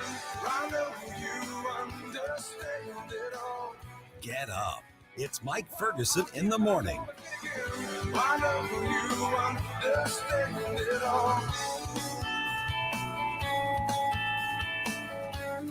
Tony Colombo here for Cadre Asset Management. A cadre is defined as a small group of people specially trained for a particular purpose or profession, and that is the role that Cadre Asset Management can play in your financial journey. Learn more about how they can help secure your financial future by following Cadre Asset Management on Facebook, or just go to cadreassetmgmt.com. Cadre Asset Management is a Missouri-based independent advisory firm licensed under and securities and investment advisory services offered through Founders Financial Securities, LLC, a registered investment advisor, member FINRA SIPC. Jewels on Hampton and St. Louis Hills is paying some of the highest prices on gold, silver, diamonds, semi-precious colored stones, coins, flatware, and fine watches on site. Jewels on Hampton is a premier jeweler featuring Alvanza's jewel art designs with an exquisite selection of diamonds, semi-precious stone jewelry, and vintage watches. Their expert design team can restyle your jewelry to today's contemporary style. They also do jewelry and watch repair. Need extra cash? Jewels on Hampton is paying some of the highest prices on gold, silver, diamonds, semi-precious colored stones, coins, flatware, and fine watches. Bring in your collectibles and clocks and sports memorabilia and figurines too. Jewels on Hampton, 4506 Hampton, just 3 blocks south of Chippewa, and jewelsonhampton.com. Call them at 314-752-5000, 314-752-5000, and jewelsonhampton.com. Jewels on Hampton. This hour of Mike Ferguson in the morning brought to you by Window World. Simply the best for less. 314-993-1800 or visit windowworld.com. Love the music you hear on the morning show? Check out Mike's morning music playlist at newstalkstl.com. Been reading books of old, the legends and the myths. Okay, here's I think let's do this because we've got the information segment coming up in about 4 minutes or so here. All right, so let's keep the conversations going on social media. Around 8:35, let's come back to this. So keep them coming. We'll have the phone lines open up again. In about 8 minutes, 9 minutes or so, we actually, did you know that in Illinois, Big Brother has the cameras watching along the highway system throughout Illinois? You know, I knew it was in Cook County, but Other it's parts going of the further. state too. Yeah, it's not every single highway, but Whoa. there are many of them out there. And so at 8:05, we're going to talk to one of the lawyers trying to shut down Big Brother. Mm-hmm. That's going to be here. It's going to be interesting because it is particularly in Illinois. Man, a lot of people have some thoughts on Rumble in particular, and that's the one I'm watching. Gabe and Stella are watching Twitter and Facebook and YouTube and all the others. How about this? Life skills. Used to be just common sense. You had to know how to do this, and we don't really know them. And so I think it's safe to say previous generations, at least to mine, I'm Gen X, had been or are more self-sufficient. They had more life skills. Yeah. Now there's probably my generation is probably split on this. You'd be Gen X. I'm too, X. right? Yeah. And so Reddit asked, what are the life skills everybody should have? Yeah. And I'm trying to, and it's funny because if you have them already, you don't think of them as extra things. Right. But when you encounter, let's say, somebody from Gen Z who knows nothing, you're just like, you don't know how to do that. Yeah, exactly. That's very okay. simple. So we're talking everyday life things. Yes. Some of these will surprise you and you'll go, oh, I never thought of that. But yeah. Mm-hmm. Okay. So they and some of them are super basic. Yeah. Very basic, but there are people who don't know how to do them. Yeah. Okay. So what would you think would end up on the top 10 list of underrated life skills? Cooking. Having the toilet paper go over instead of under. You know why? Because no offense to Todd Showalter, but beards are cooler than mullets, and that's how you know which way to do. There you go. That one did not make the list. Rats. Yeah. Cooking. Yeah. Yes. Number 3.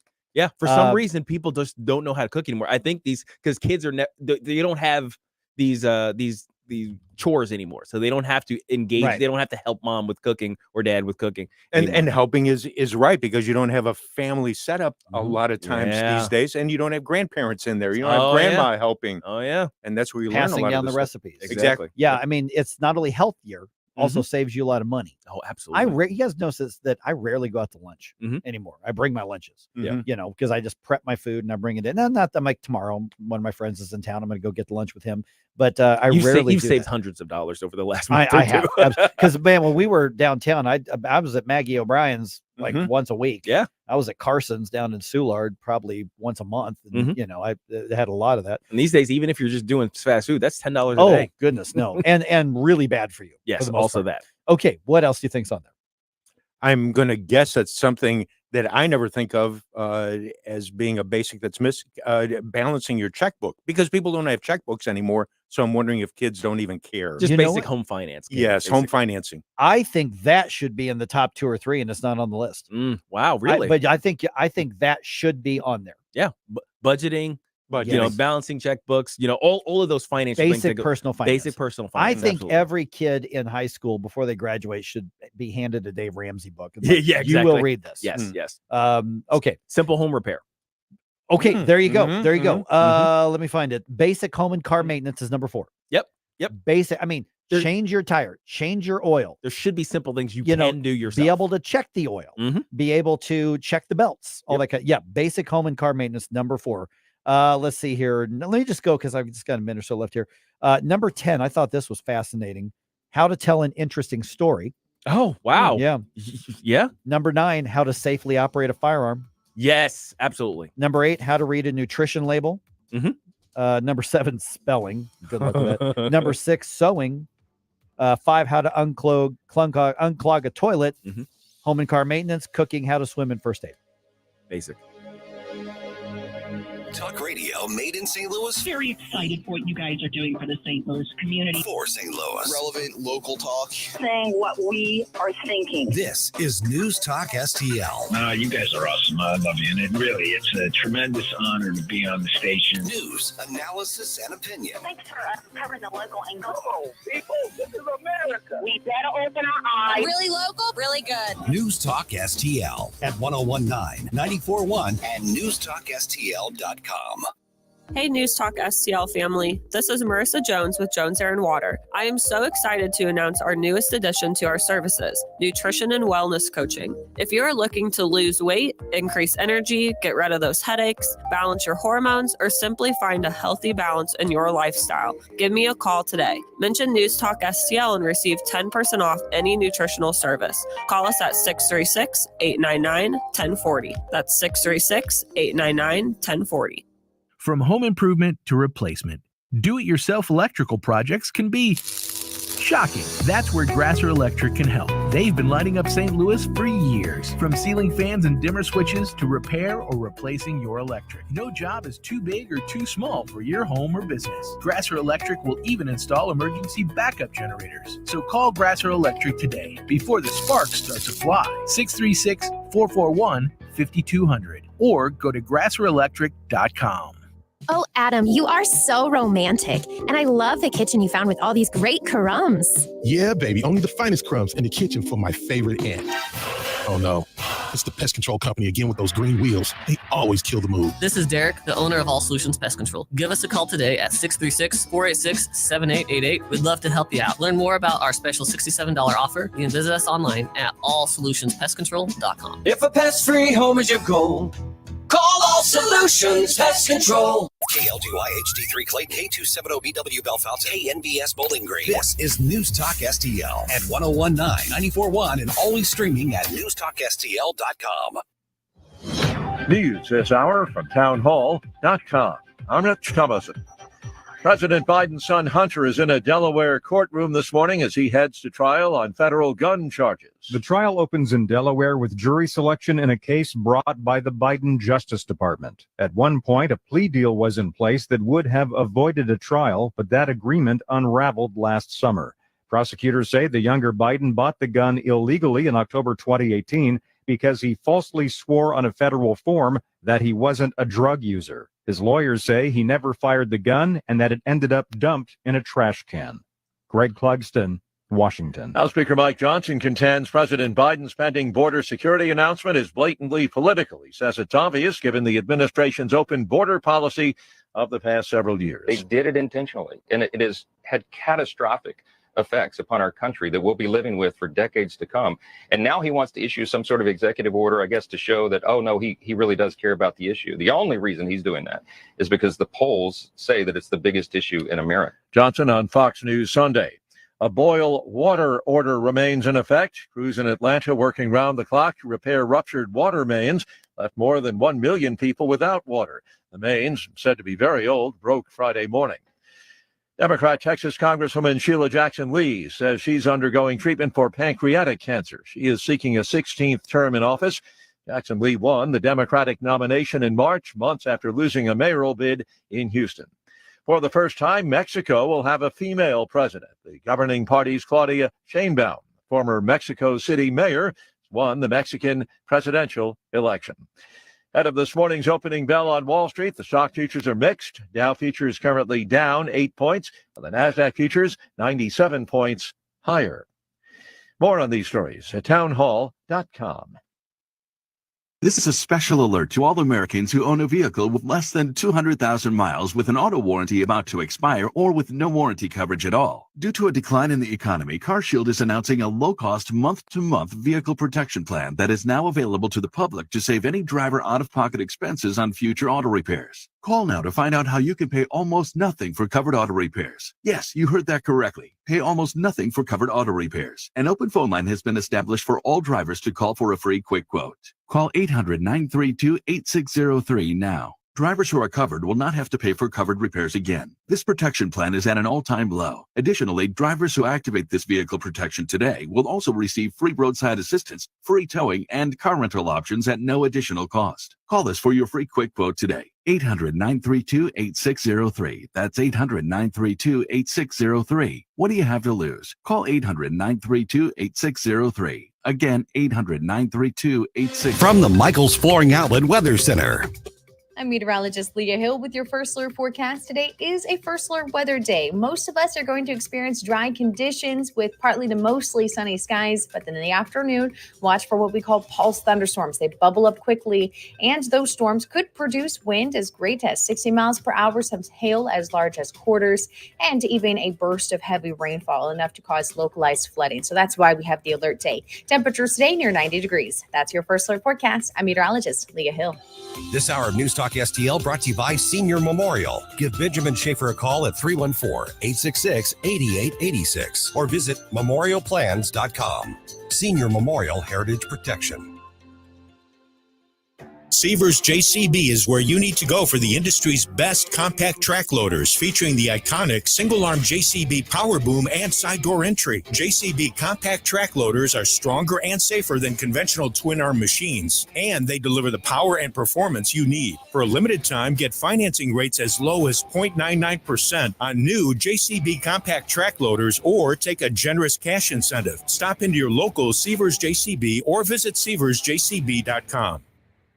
I'm Dr. TJ, owner of the Institute of Natural Health, co-owner of Optimal Nutraceuticals, and the host of Wellness 101. Wellness 101 is designed to cut through the nonsense and provide you common sense, science-based information regarding health and wellness. On the show, we discuss topics like thyroid health, gut health, hormone optimization, and many others. Our show airs Saturdays at 10 a.m. and 2 p.m. and Sundays at 11 a.m. and 3 p.m. right here on News Talk STL. For more information, visit us at inhstl.com. That's inhstl.com. Mike Ferguson. This is the kind of adventure I usually have to force upon us, and here it is, falling into our laps. Gabe Pfeiffer. They're buying it. Get up, can't you hear the alarm? Get up, St. Louis. Watch a couple squats, son. Mike Ferguson in the morning on News Talk STL. Get up, this is your cousin. Big Brother is watching. All the time. Another conspiracy theory from conservative radio, right? That's how this works? Mm-hmm. No, That's what it's they say. Big Brother's watching. And these are the law enforcement mechanisms that people like me with that libertarian streak have been warning about. And so there's the social, there's the ethical, there's the effective argument, there's the legal policy argument, and all of them are kind of culminating in one debate and one discussion in the state of Illinois. And now it's turning into legal action as well. It is 8:05. I'm Mike, got Gabe here, got Estelle here. The Liberty Justice Center has filed a lawsuit against the state of Illinois. I think basically at this point, everybody should file a lawsuit against the state of Illinois over something. It's just one of the worst state governments out there. One of the biggest government. I just find a reason. Let's sue them for something. They're in the top three: California, New York, and Illinois. I can guarantee you they've done you harm. Yeah. But in all seriousness, this is one of those areas where, this needs to be challenged here. And among the attorneys working on this is Reilly Stephens with the Liberty Justice Center, and he joins us right now. And Reilly, I'm maybe oversimplifying it and making it a little tongue in cheek, but we talk about Big Brothers watching. We're talking about cameras on the highways and interstates, right? I mean, let's set the table. What is it that we're actually seeing be challenged by you and the legal action that you and your colleagues are taking? Sure. Well, good to be with you this morning. And so you kind of got the gist of it, but basically the idea is that the Illinois State Police have set up, so far it's about 300 cameras around every expressway in Chicago, and they're now expanding that to 20 other counties around the state of Illinois, with hundreds more cameras in other locations.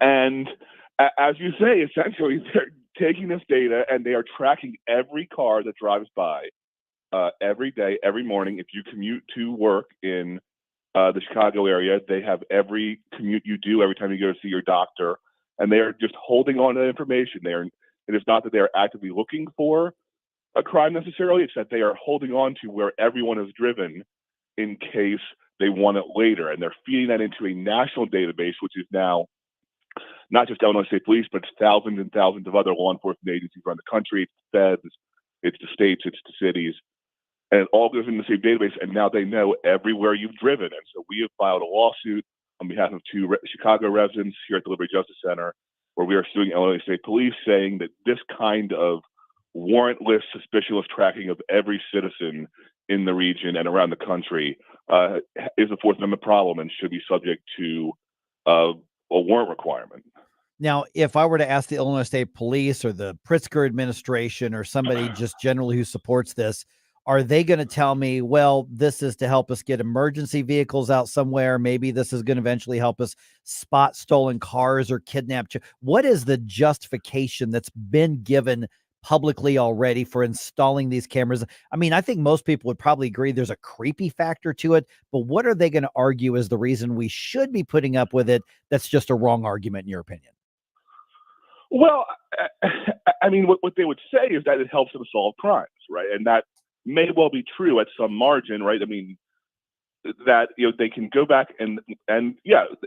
So actually, I back up. When you mentioned kind of the kidnapping, and so there's actually two ways that this can work, right? One is a kind of prospective use where, okay, we have the Amber Alert, we have the kidnapped child, we have the fleeing suspect. Can we figure out where they're driving? You know, can we figure out where they are and find the car, right? Right.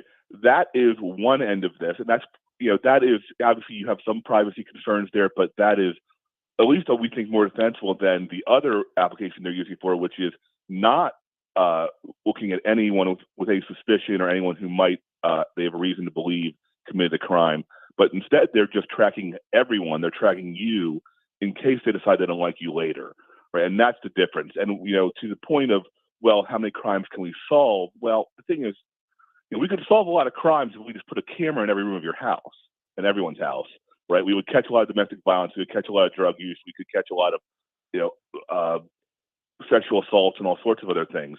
But we all understand that we don't want that level of invasion of privacy, because that living in a free society requires, you know, some level of the government staying out of your business.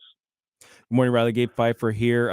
So when it comes to the data that they're actually tracking, how is it appreciably different than, let's say, a private citizen who has a camera that kind of faces the street? And if you go back in the records of their recordings, they can tell you, you know, where your neighbor from you know, across the street, you know, when they go in and out. How is it appreciably different what the state of Illinois is doing with their system?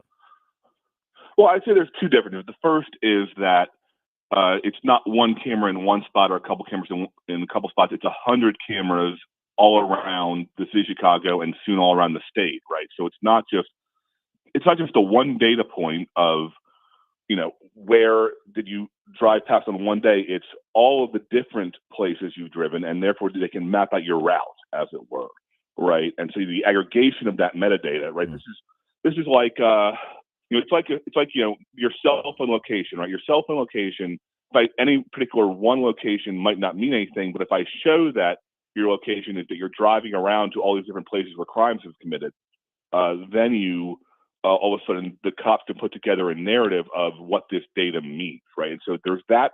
It's that kind of larger dragnet that's not just one point or one camera in one place is the first step, and the second step is the guy with the Ring camera can't put me in prison.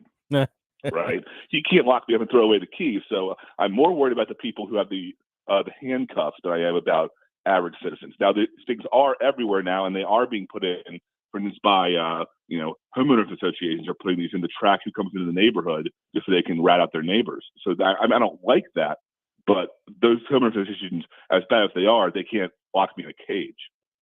Good morning, Reilly. Stel Ponticus here. I will say, as a native Chicagoan, I'm fascinated by this story. And I know somewhere George Orwell is saying, hey, my book was supposed to be fictional. Come on. And a warning of what not to do. Yes. So here we are with Big Brother looking at, looking over our shoulder, looking at our car bumpers. I just want to ask, are there other states looking at doing something like this also? They already are. We're starting with the Illinois State Police because we had to start somewhere, but these things are, you know, the system that they're feeding data into is used by thousands and thousands of other agencies, including the federal government. Some of the cases that I have in researching this are, you know, the postal inspectors are using this now, the federal postal inspectors. So it is already, the horse is already at the barn. We're just trying to get it back in, actually. We are visiting with Reilly Stephens from the Liberty Justice Center. Okay, let me get into the legalese aspect of this just a little bit. And I'm not even going to pretend to be a lawyer, but I've had a lot of lawyers and a lot of media pundits who are usually people just smart enough to show how dumb we are on things like this. But they have said things like, well, if you're out in public, you have no reasonable expectation of privacy. Therefore, anybody can take a picture or a video and look at your license plate. This is part of the license plate reader controversies that local law enforcement have had around the country. They say if you're out in public, well, it may be creepy, but it's legal. And because you don't have that expectation of privacy. How does that concept either play into this or separate from it? Correct. And so that was what the Supreme Court said for the entire 20th century, and the first bit of the 21st was, look, you're out in public, you have decided to be out in public and people can see you, and so you have revealed yourself and your actions to the world, and you don't have a right of, you don't have any interest in privacy in that. Now, the thing is, the Supreme Court changed its mind about that, or it's starting to in the past decade or so, where they've started to look at first in a case called Jones, in a case called Carpenter, also a case called Reilly, no relation, where they've said that no, cell phones are different, right? Modern technology is different because in the old days, yes, if you were in public, you could be tracked, but they had to put a body on you. They had to put cops in a car to tail you, and there was a resource constraint on how many people they could do that to. So they actually had to focus on actual criminals, or at least people they actually had reason to suspect. Now what they do, because of the technology, is they can hoover up all of the data at a very low cost, right? There's no marginal cost to tracking another person. And that the Supreme Court has said, in the case of Carpenter about 6 years ago, about cell phone location information, is just a difference in kind. And so we're here saying that this is like that situation with the cell phones, where this aggregation of data makes the public movements themselves an invasion of privacy, even though it takes place in public. Okay, yeah, Reilly, what's the status of the legal action of the lawsuit as of right now? I mean, where are we in the process? So we're fairly early on. We just filed this last week, and we just are serving the state police and the governor, and et cetera. And so we're going to hopefully file a motion for injunction here in the near future, and then the case will litigate on. It'll take some time here, but we are at the start of the journey. All right, and of course, people want to learn more about it. They can obviously go through the Liberty Justice Center's social media, website. Reilly, maybe get in touch with you directly. What are the ways to do that, whether it's website, social media? Yeah, so you can find us at ljc.org is our website, or obviously we have Liberty Justice Center on Twitter, on Instagram, and of course we are a nonprofit. We are doing this. We are representing our clients pro bono for the good of the cause. So if anyone out there has a couple extra bucks that wants to support the fight, you can go to ljc.org and contribute there. Otherwise, please just follow the social media and keep up, and we'll hopefully have some good news to report going forward. Okay, is this in state court or federal court? This is federal court. This is the federal court of Chicago, the Northern District of Illinois. Okay, so then we're looking that if you're successful, then this has a broader impact than just Illinois. That would be the goal, yes. I mean, we're starting here with focusing on this system and the Illinois State Police, but ideally, if we're successful, that will be a principle of law that would apply to all of the police departments around the country. Okay, got it. All right, Reilly Stephens from the Liberty Justice Center. Hey, appreciate the update. A lot of people don't realize that they're being tracked when they just drive somewhere. So appreciate you giving us the update on this. Thanks, Reilly. Thanks for having me. All right, 314-912-1019. Got some thoughts on that? I will say that these legal organizations that work pro bono to do all these types of lawsuits, things like that, I'm going to have to start giving some money to these guys, because as much as lawfare has become a really big deal in this country, I think they're going to need as much support as the think tanks out here. Oh, yeah. Because the guys on the other side are getting plenty of money. Oh, God. Well, they're yeah. using the apparatus of government. They're using our money to come after us. So, I mean, sadly, we're just going to have to put up privately to defend. Yeah. All right, got some thoughts on it. Let's talk. I'm also got some other news to dump on you here right around 8:21 on 101.9 and 94.1 News Talk STL. We give you news, analysis, opinion, and more. only on News Talk STL. Get up. It's Mike Ferguson in the morning. Get up, what are you waiting for? Get up, get up, get up. Mike Ferguson here. Retirement should be a time you can relax. No more stress from work. But there's one thing you can't forget about when retiring. That's your money. Do you have enough saved to fund your income for life and keep up with inflation? How will you claim your Social Security benefits? And what about long-term care? The ClearPath Wealth Management Group at Stifel is here to help answer all of these questions. You can hear their latest views on the markets and investing during On the Money, hosted by Stifel financial advisors Bob Stockdale and Eric Robert, every Saturday morning at 9, right here on News Talk STL. They can help you get organized, guide you through critical retirement decisions, and create an investment portfolio designed around your needs. To schedule your free retirement plan consultation, go to clearpathinvesting.com. That's clearpathinvesting.com. Or call 636-695-2650, 636-695-2650. Stifel Nicholas and Company Incorporated, member SIPC and NYSE. In the fast-paced world of digital marketing, making connections is a challenge for any business. But what if we told you there's a place where connections aren't just made, they're grown? Meet 2060 Digital, your premier Google partner and top-tier digital agency. We don't just follow trends, we set them. At 2060 Digital, we're not just another agency. We're your strategic partner. We dive deep into your challenges and develop solutions that drive measurable outcomes. Ready to elevate your digital presence with campaigns that connect? Google 2060 Digital today. Thanks for taking my call. News, analysis, opinion. Radio news junkie. Love every bit about it. News Talk STL. Dan Bongino here. Keep it on News Talk STL because my show starts at 11 a.m. Right now, it's back to Mike Ferguson in the morning. I know a girl, she gets what she wants all the time. Cause she's fine. The morning news dump. Are you joking? Is this a joke? Listen, folks. The morning news dump. Covered a lot of ground today. Oh, absolutely. Man. Mm-hmm. Okay. And we're going to keep covering it. President Biden's push for a ceasefire that, frankly, is one-sided and benefits Hamas moving forward, and it is at least partially accepted by Israel, but accepted under massive U.S. pressure. We'll get into that in just a second here. Hunter Biden, you remember that guy? Yeah, that guy. I know He him. goes on trial today.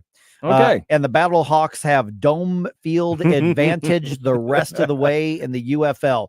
I love that term. 4 teams left. Mm-hmm. That's right.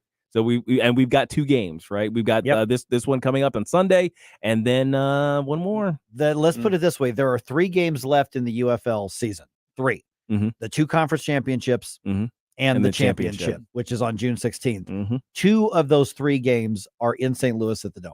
Yes. Yeah. Also, 8:35. I just noticed that more people are willing to just push back and say, you know what? It's not that LGBT, you've crossed the line with this little bit of your movement. I'm now saying, knock it off. You know what? I never liked this garbage, basically. People feel more empowered to push back, whereas just 2-3 years ago, it would have been social death. Oh, gosh, and social media death to even question, why do we have a Pride Month? And so there was a conflict in St. Louis over the weekend that media does not want to talk about because it was hilarious. It really was. Jordan Peterson has a clip that's running all over social media about what he thinks about Pride Month. And you know that's going to really tick people off. And I'm going to play it for you. Oh, yeah. Why not? Let's go in head first. And I think empowered and also emboldened. Yes, absolutely. Without a doubt. So let's do that at 8:35. Let's talk about that. All right. All right. It's 8:22 right now. Memorial services for Davy and Natalie Lloyd begin this afternoon. Those are, of course, the missionaries murdered by gangs in Haiti about, a week and a half ago or so. Yeah. Their remains were returned to the U.S., crossing into U.S. Space on Friday, and they were received back in Southwest Missouri just over the last couple of days. Both the visitation and the funeral are being held at the Bible Holiness Assembly of God Church in Neosho. The funeral will be live streamed, so you can probably Google search David, Natalie Lloyd, and you can find the live stream of that because there's just going to be too many people who are going to, they can't fit everybody in there. So they are going to stream that. Okay. Natalie Lloyd is the daughter of Missouri State Representative Ben Baker, who kind of just bore his heart out with Chris and Tim from our afternoon show last week. And if you want to hear that conversation, and I encourage you to hear that conversation, just go to newstalkstl.com and you can find our podcast, or subscribe to our podcast and you can find it there as well. Okay. Israeli Prime Minister Benjamin Netanyahu's government, they are begrudgingly accepting at least part of President Biden's plan for a ceasefire in Gaza. And they're saying up front, this is not a good deal. This is not good for us. But they want to get their remaining hostages released by Hamas. And this comes, of course, as Israeli forces continue to operate in Rafah. And the goal there, find and destroy the remaining Hamas militants. White House National Security Communications Advisor John Kirby was on This Week on ABC.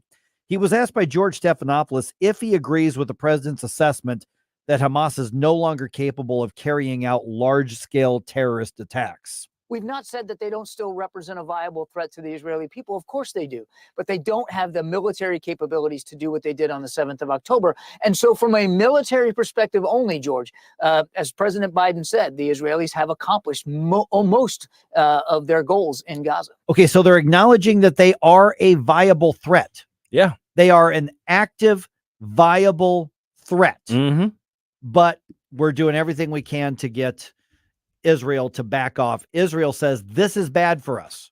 They're trying to find a way to save face. This is massive pressure on the U.S., including threats from the Biden administration to cut off weapons and aid and supplies. And even at one point, the president said, well, it's too early to talk about whether or not we'd, stop selling them stuff for their Iron Dome, which is 100% defensive. It's wild. But he actually said that. The fact that that was brought up was a message to them. Well, I would say that that's a betrayal. Oh, I agree. It's an absolute betrayal. It's like, hey, my friend is under constant threat, and the one thing that prevents massive civilian death and destruction in Israel constantly, because those rockets are constant, the mortars are constant, is the Iron Dome. And to suggest that we're going to stop helping arm them with the Iron Dome is ridiculous. Or even that we would think about it. Oh gosh, yeah, it shouldn't even be a question. Selling them to them. Yeah, exactly. It's not as though we're giving it. All right. Okay, speaking of other political stuff and Biden, Hunter Biden. There's a name we haven't heard in a couple weeks. That guy. Hunter Biden, his trial on firearms charges is set to begin in Delaware. The criminal trial of Hunter Biden begins Monday, with jury selection coming just days after another historic first, the criminal trial and conviction of a former U.S. president. In the Hunter Biden case, he'll become the first child of a sitting president to be a criminal defendant. The younger Biden has pleaded not guilty to lying about his drug use in 2018 in order to buy a gun. If convicted on all charges, he faces up to 25 years in prison. Greg Clugston reporting. All right, brace yourself for the wall-to-wall coverage of this, the assumption of guilt by the national media. Okay, maybe. Yeah, maybe not. You know, if he doesn't do time for lying on a federal background check, I don't want to hear anything from leftists about how background checks are the key to solving gun violence. Yep. Okay, multiple shootings and dozens of car break-ins. That's the weekend report for the city of St. Louis. Okay, get this. In the Shaw neighborhood, and I've seen a couple of local media reports on this. Close to 60 car break-ins along Magnolia Avenue alone. Oh my God. 60. 60. That's crazy. That happened overnight Saturday into Sunday morning. Homicide detectives in unrelated cases are investigating 3 separate shootings, resulting in 2 deaths and 3 injuries. If you go back to the last few days, we've had even more people shot in the city of St. Louis. But remember, we're being told that the city is having a renaissance right now, making a according comeback. to the mayor. Big comeback, yeah. And for folks who live in different parts of the area who don't know where Magnolia Avenue is, it's right along Tower Grove Park. Yeah, it's the north side of Tower Grove Park, so it's a heavily traveled street. So to have something like that happen to those automobiles, and it's not exactly the hood.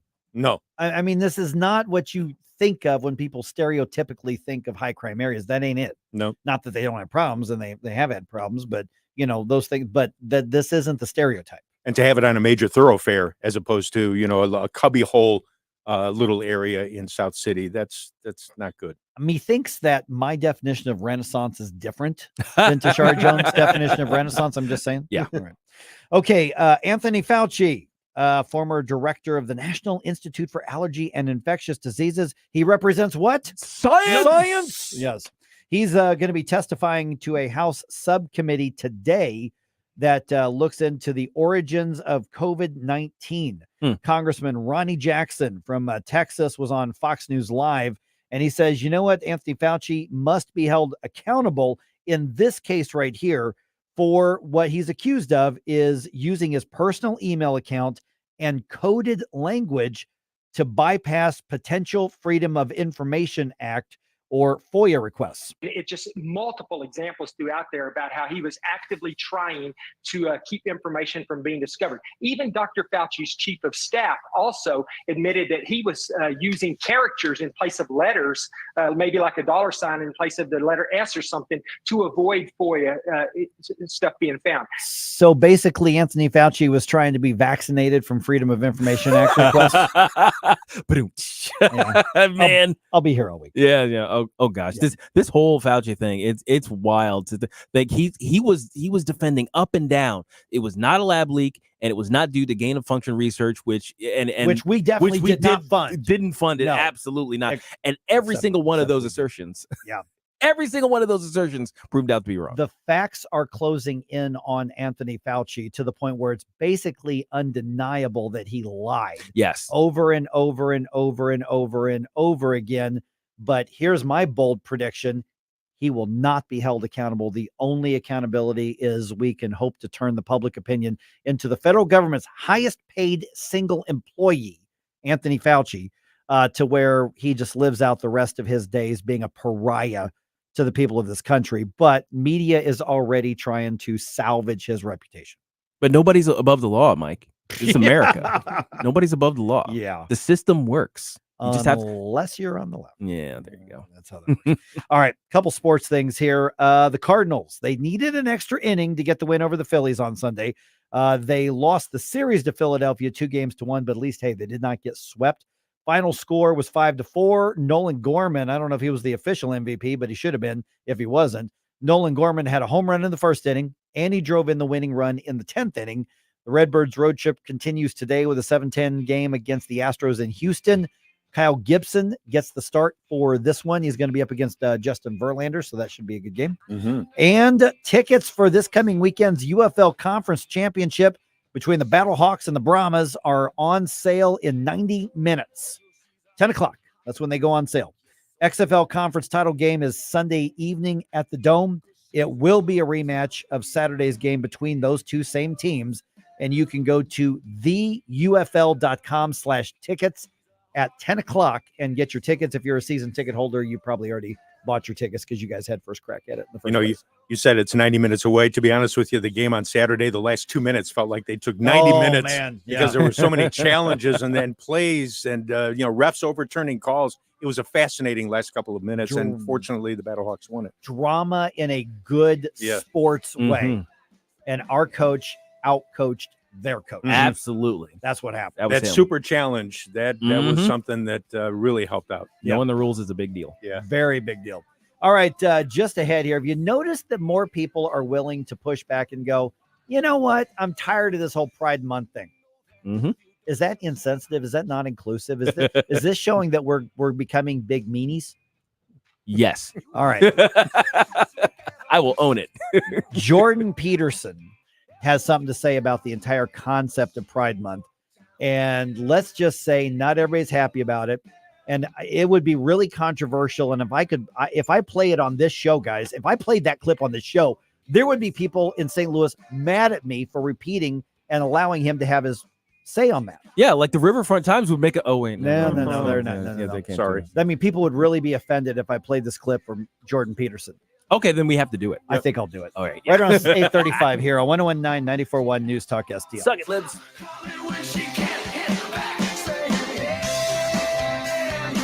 Like and subscribe to us on Rumble. News Talk STL. Get up, St. Louis. It's Mike Ferguson in the morning. From the Michaels Flooring Outlet Weather Center.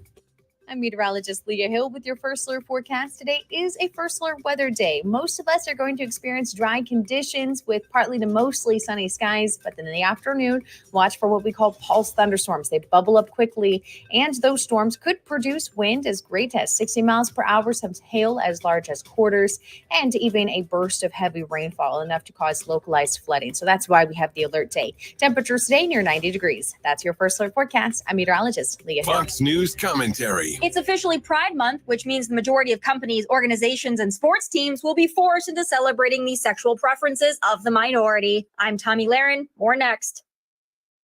Gold demand is hitting record highs, but supply may not keep up. I'm Dr. Ron Paul, and I believe physical gold is the only way to truly protect your retirement savings from a chaotic world. To learn how to diversify your IRA or 401k into physical precious metals, text the word SHELTER to 989898 for a free info kit on gold IRAs from Birch Gold Group. That's SHELTER to 989898. Message and data rates may apply.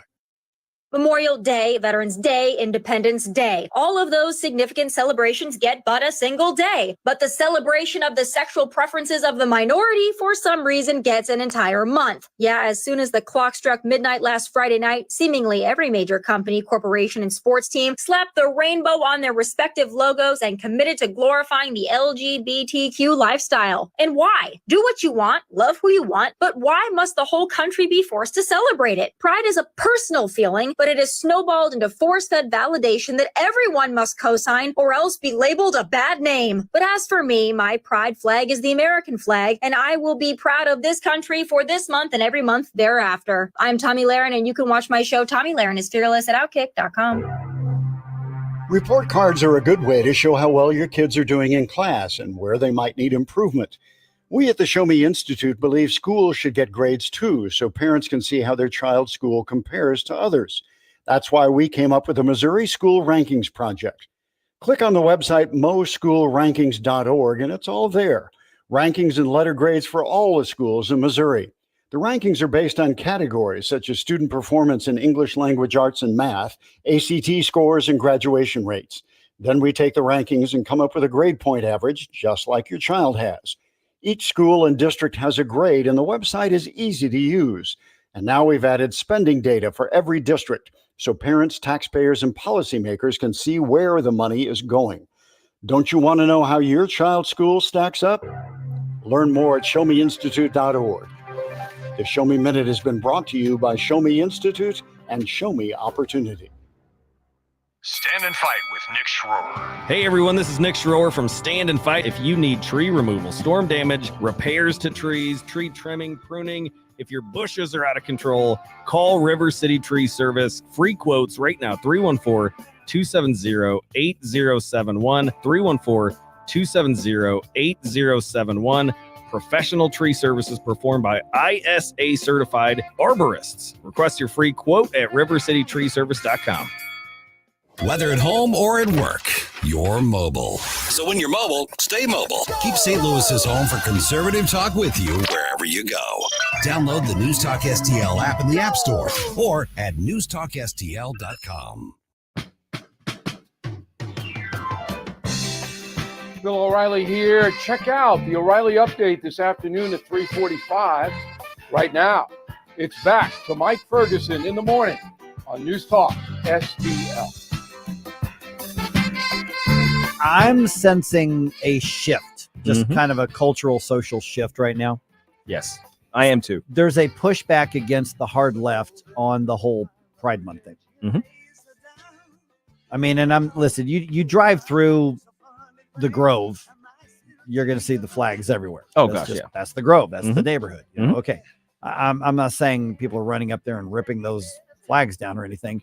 But I'm saying is that things that would have gotten you canceled and even thrown off of social media permanently a year ago, 2 years ago, people are now feeling very, very safe and saying, you know what, get mad at me if you want, but I'm not on board this whole Pride Month thing. Not even just I'm tired of you indoctrinating and shaking your junk in front of children at a so-called family-friendly drag show. It's like, let's go back to the very basics. Do we need this whole Pride Month thing? Right.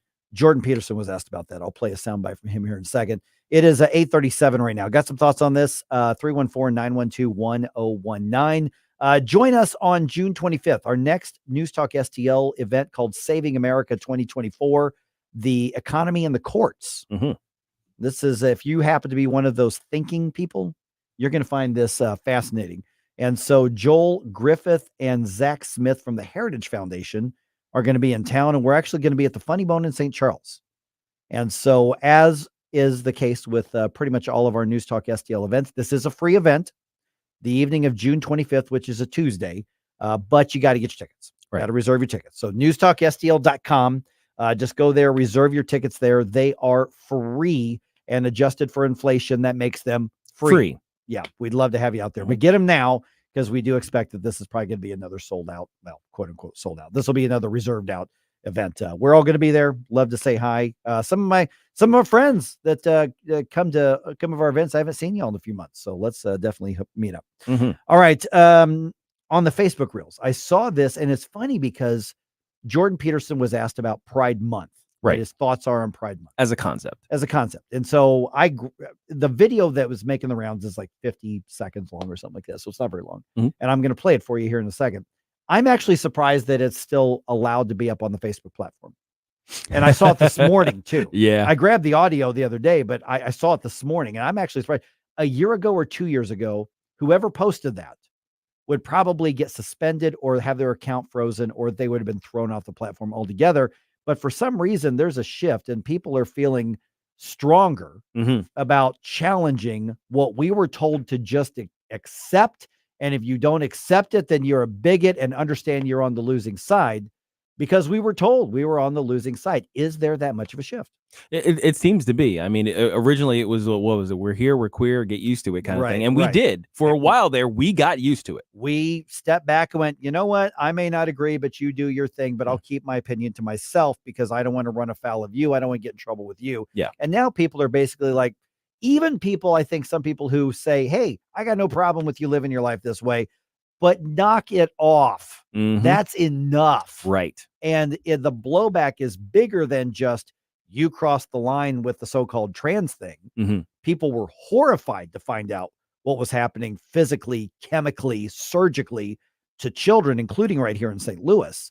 But they went back to them and said, you know, this trans thing is way over the top. And then we see what's happening in the public schools. And then we see the media stuff to it. And then people have just said, you know what? You can connect A to B to C to D to F. And we can go back right to the whole rainbow flag Pride Month thing. Now, is that the prevailing majority opinion in the country? I don't know.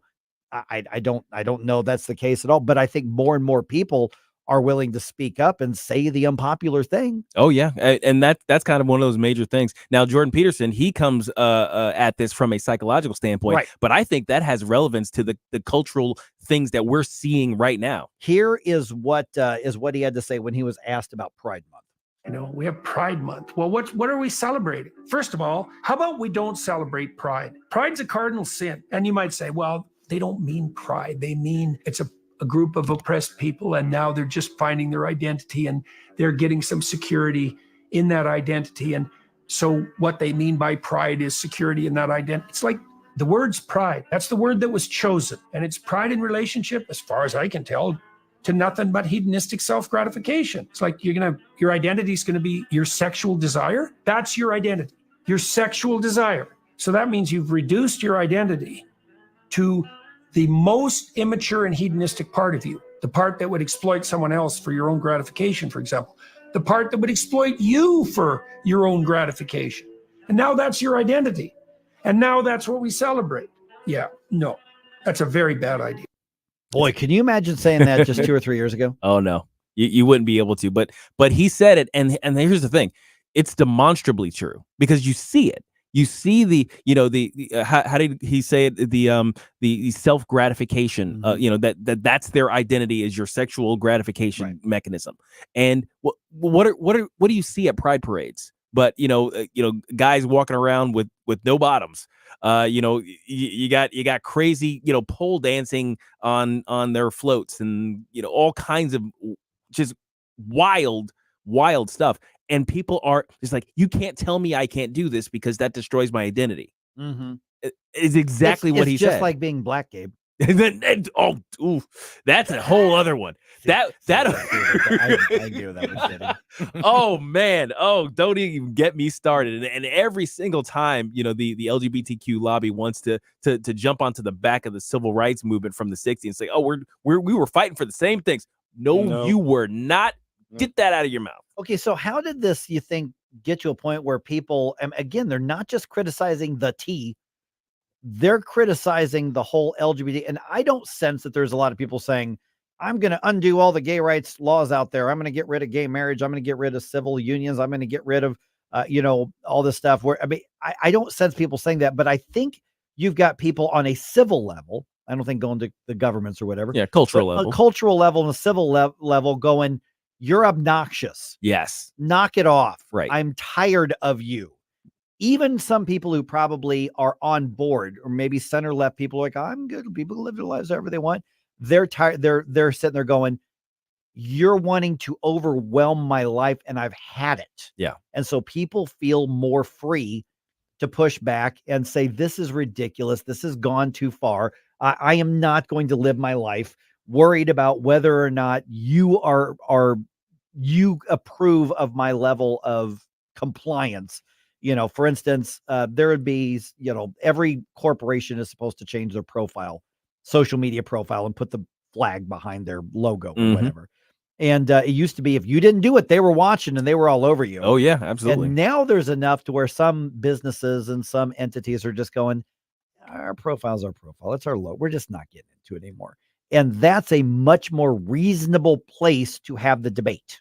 Well, and the thing was, I suppose if we were to be as charitable as we possibly could to the alphabet folks, their idea was, I just want to be able to be myself, to be gay, to be however whatever in public without people coming at me and calling me names and throwing stuff and all this stuff. And yes, I am absolutely agree with that. You absolutely should be.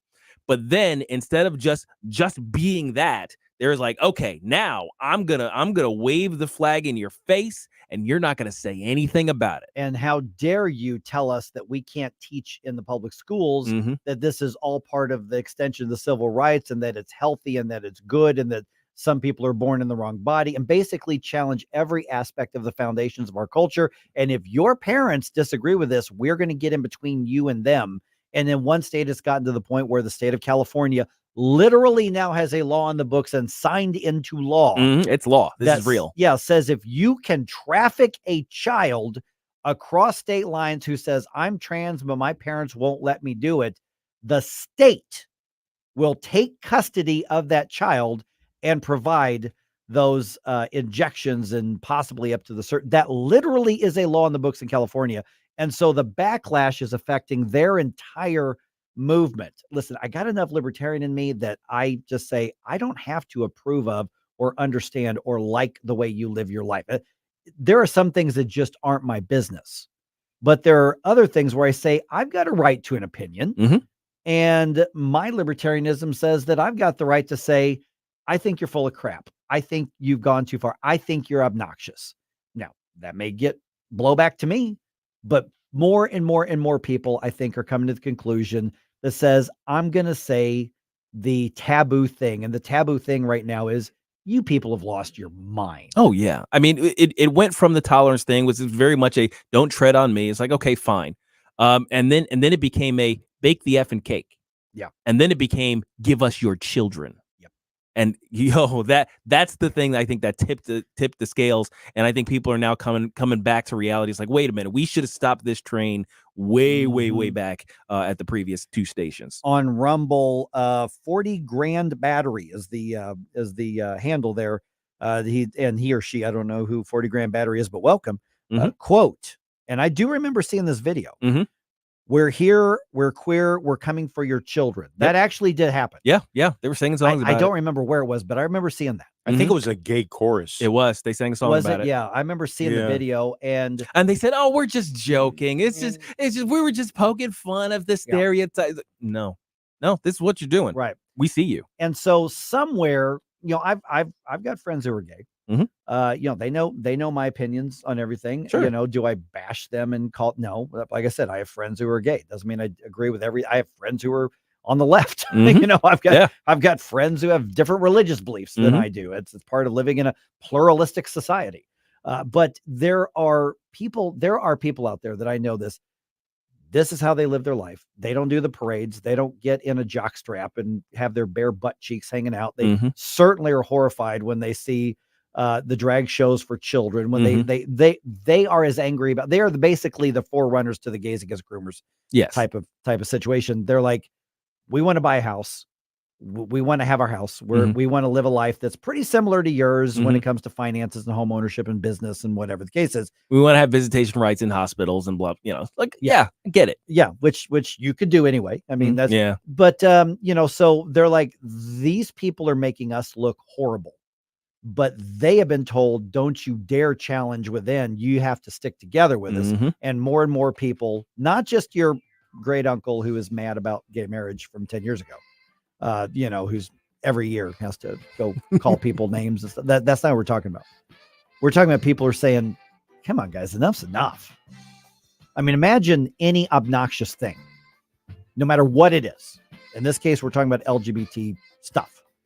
Imagine somebody who's so passionate about anything that you don't like, and they're saying, you will comply. You will let me say or do what I want to do. You will let me plaster my stuff all over everything, but you don't get to do yours. Mm-hmm. I mean, imagine in St. Louis if somebody decided they were going to put Chicago Cubs stuff. I knew it was coming. I knew it was coming. Well, and they painted the street in Chicago Cubs Yes. colors, and it would be a hate crime if you got tire tracks on it. That's right, because you would get tire tracks. Put Cubs flags in the school That's classroom. Oh no! Pledge allegiance to the Cubs pennant. Okay. By the way, 40 Grand Battery is a man. He doesn't identify as man. He simply is a man because there's a binary. There's man and woman. That's it. Yes. How hateful of you. Thank you. You're welcome. All right. 314-912-1019. 1019-941 News Talk STL number 1 for live and local conservative talk here in St. Louis.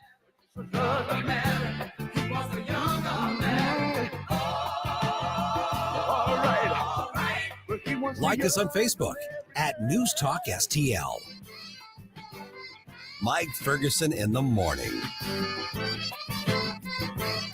Number 1 for live and local conservative talk. They always have great conversation. News, analysis, and opinion. Charlottesville was a little beat, and the hate wasn't the kind of hate that you have here. There's an anti-Semitic surge here that has terrible consequences. We will continue to protest. The crime that they are accusing President Trump of is falsification of business records. There are 34 of them alleged. There is an insufficient amount of evidence. 1019 and 94.1. St. Louis is number 1 for conservative talk. News Talk STL. The headlines remind us daily, the world is a dangerous place. The elites in charge say everything's fine, stop noticing. But you know better. And your gut knows that time is short to prepare for a world that is 4 missed meals away from chaos. My Patriot Supply has helped over 3 million families become more self-reliant and is the company Americans trust to prepare. Go to MyPatriotSupply.com and secure their best-selling 3-month emergency food kits. Each contain delicious breakfasts, lunches, and dinners, averaging over 2,000 calories per day. Secure at least 1 food kit for each family member. For a limited time, save $200, plus get free shipping on all their Ready Hour 3-month emergency food kits. You're not ready if it's not Ready Hour Foods. My Patriot Supply also has solar power generators, water filtration units, biomass stoves, heirloom seeds, and critical survival gear. Shop MyPatriotSupply.com today. MyPatriotSupply.com. Now you can fly anywhere in the world and pay discount prices on your airline tickets. Book a flight today to London, Paris, Madrid, or anywhere else you want to go and pay a lot less guaranteed. Call the International Travel Department right now at Low Cost Airlines. 800-515-2397. 800-515-2397. That's 800-515-2397. You can't buy a best friend. You can love them, walk them, pet them, and care for them, whether they want you to or not. You can take a picture or 50. You can fly to the moon, travel the world, or just stay in bed. You can't buy a best friend like that, but you can adopt one. There are millions of pets waiting for a best friend just like you. Help us save them all at bestfriends.org. On the next Larry Connors USA. So Donald Trump got convicted, but is it going to hurt him or actually end up helping him? This could be interesting. Larry Connors USA. Now weeknights 6 until 8 on News Talk STL. News, analysis, opinion. It almost seems common sense, but, alas, common sense isn't so common these days. News Talk STL. Hey, this is Rob Carter. Join me weeknights at 8 p.m. as I challenge our politicians, expose the political press, and analyze pop culture. It's the Rob Carter Show weeknights from 8 to 10 p.m. here on News Talk STL. Now let's get back to the best men's league over 40 backstop in St. Louis, Mike Ferguson in the morning. I'm going to let this play for a second. All right, let it kick in. Do it, Stel. Right about here. And the Jets are flying. They are. You remember the video? Oh, yeah. That's the Blue Angels. Songs always have a visual aspect to me. Every time I hear a song that I've heard before connected to something visual, my mind automatically goes there. And in that little intro, that little soft intro, I just saw the Blue Angels prepping.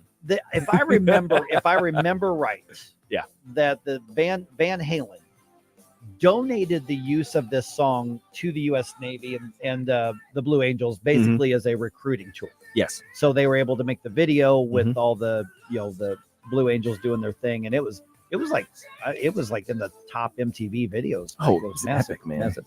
Okay, hey, I want to follow up on a little mental exercise that you were just talking about during the information segment there. Sure. By the way, though, the St. Louis Cardinals host the Rockies on Friday, June 7th. And that night, 25,000 fans aged 16 and older will take home an exclusive all-over print shirt courtesy of Coca-Cola and Walmart. For tickets or more information, visit cardinals.com/promotions. I'm looking at a picture of the shirt. It is something. It is bright red. Whoa. And a lot of Coca-Cola stuff on it and a lot of baseball bats and baseballs on it. It is a statement for your summer parties. It's festive. It's very festive. Definitely. Okay, maybe we need to follow up on this later this week, but you just mentioned not talking about Donald Trump. Yeah. But let's say at some point there is a president, Mm-hmm. and I'm talking generic president, can be Republican, can be Democrat, whatever. Mm-hmm. There is a president who legitimately commits a crime and is legitimately going to serve prison time. Right. Because we were talking about earlier, we're like, the Secret Service, there are federal laws that say there is a reason presidents and their immediate families get Secret Service protection the rest of their life. Yeah. And as I said, it's basically, the presidents have seen the book, Right. With all the secrets, all the government stuff, they have access beyond access. Right. So when they leave office, they still retain a lot of that knowledge. Yes. And some access. And the threat of them being compromised or kidnapped or otherwise is going to remain for the rest of their lives. So, I mean, and again, just as the mental exercise, and I am not talking about Donald Trump. No. 10 years, 20 years, 30 years down the road, we deteriorate to the point that we have a president who commits criminal offenses, like legit, is caught, is prosecuted, and is sentenced, and they've got to start a sentence after they leave office, or they are impeached because of it, and they have to, how do you do that? Right. And that's the question. Is like, okay, you're not throwing them in Rikers, you're not throwing them into wherever I don't know what the famous prison in San Francisco is anymore after the Rock after Alcatraz. Yep. I mean, nobody's housed there anymore, but still, but it, pick a favorite prison of yours. Oz. Well, Marion County Prison in Southern Illinois. But you're not throwing a president into Gen Pop in one of those places, right? It's like one of the gangs is going to recruit him. So, but okay, so if that's off the table, then what's left? Right. And to me, that it makes most sense that it would be a military prison like Leavenworth. Leavenworth. But essentially, they would have to basically set up. Here are the presidential suites of the, basically your sentence is you can't leave this area. but you're probably going to have a presidential suite and your workers and your employees, your secretary, like house arrest. House arrest, yeah, basically. All right. Okay, Vic Porcelli coming your way here in about 8 minutes on 101.9 94.1 News Talk STL.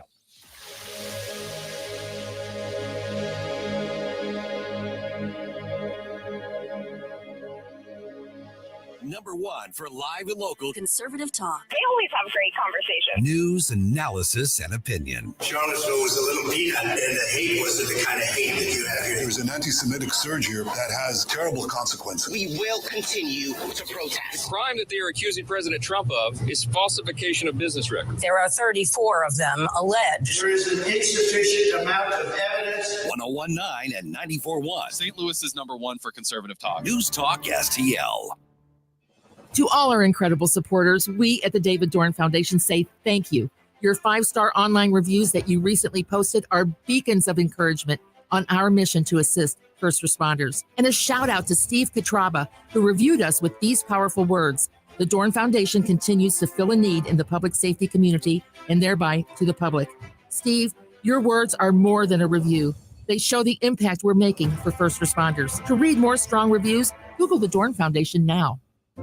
Jewels on Hampton and St. Louis Hills is paying some of the highest prices on gold, silver, diamonds, semi-precious colored stones, coins, flatware, and fine watches on site. Jewels on Hampton is a premier jeweler featuring Alvanza's jewel art designs with an exquisite selection of diamonds, semi-precious stone jewelry, and vintage watches. Their expert design team can restyle your jewelry to today's contemporary style. They also do jewelry and watch repair. Need extra cash? Jewels on Hampton is paying some of the highest prices on gold, silver, diamonds, semi-precious colored stones, coins, flatware, and fine watches. Bring in your collectibles and clocks and sports memorabilia and figurines too. Jewels on Hampton, 4506 Hampton, just 3 blocks south of Chippewa, and jewelsonhampton.com. Call them at 314-752-5000, 314-752-5000, and jewelsonhampton.com. Jewels on Hampton. KLGY HD3 Clay, K270BW Bellefonte, KNBS Bowling Green. This is News Talk STL at 101.9, 94.1, and always streaming at newstalkstl.com.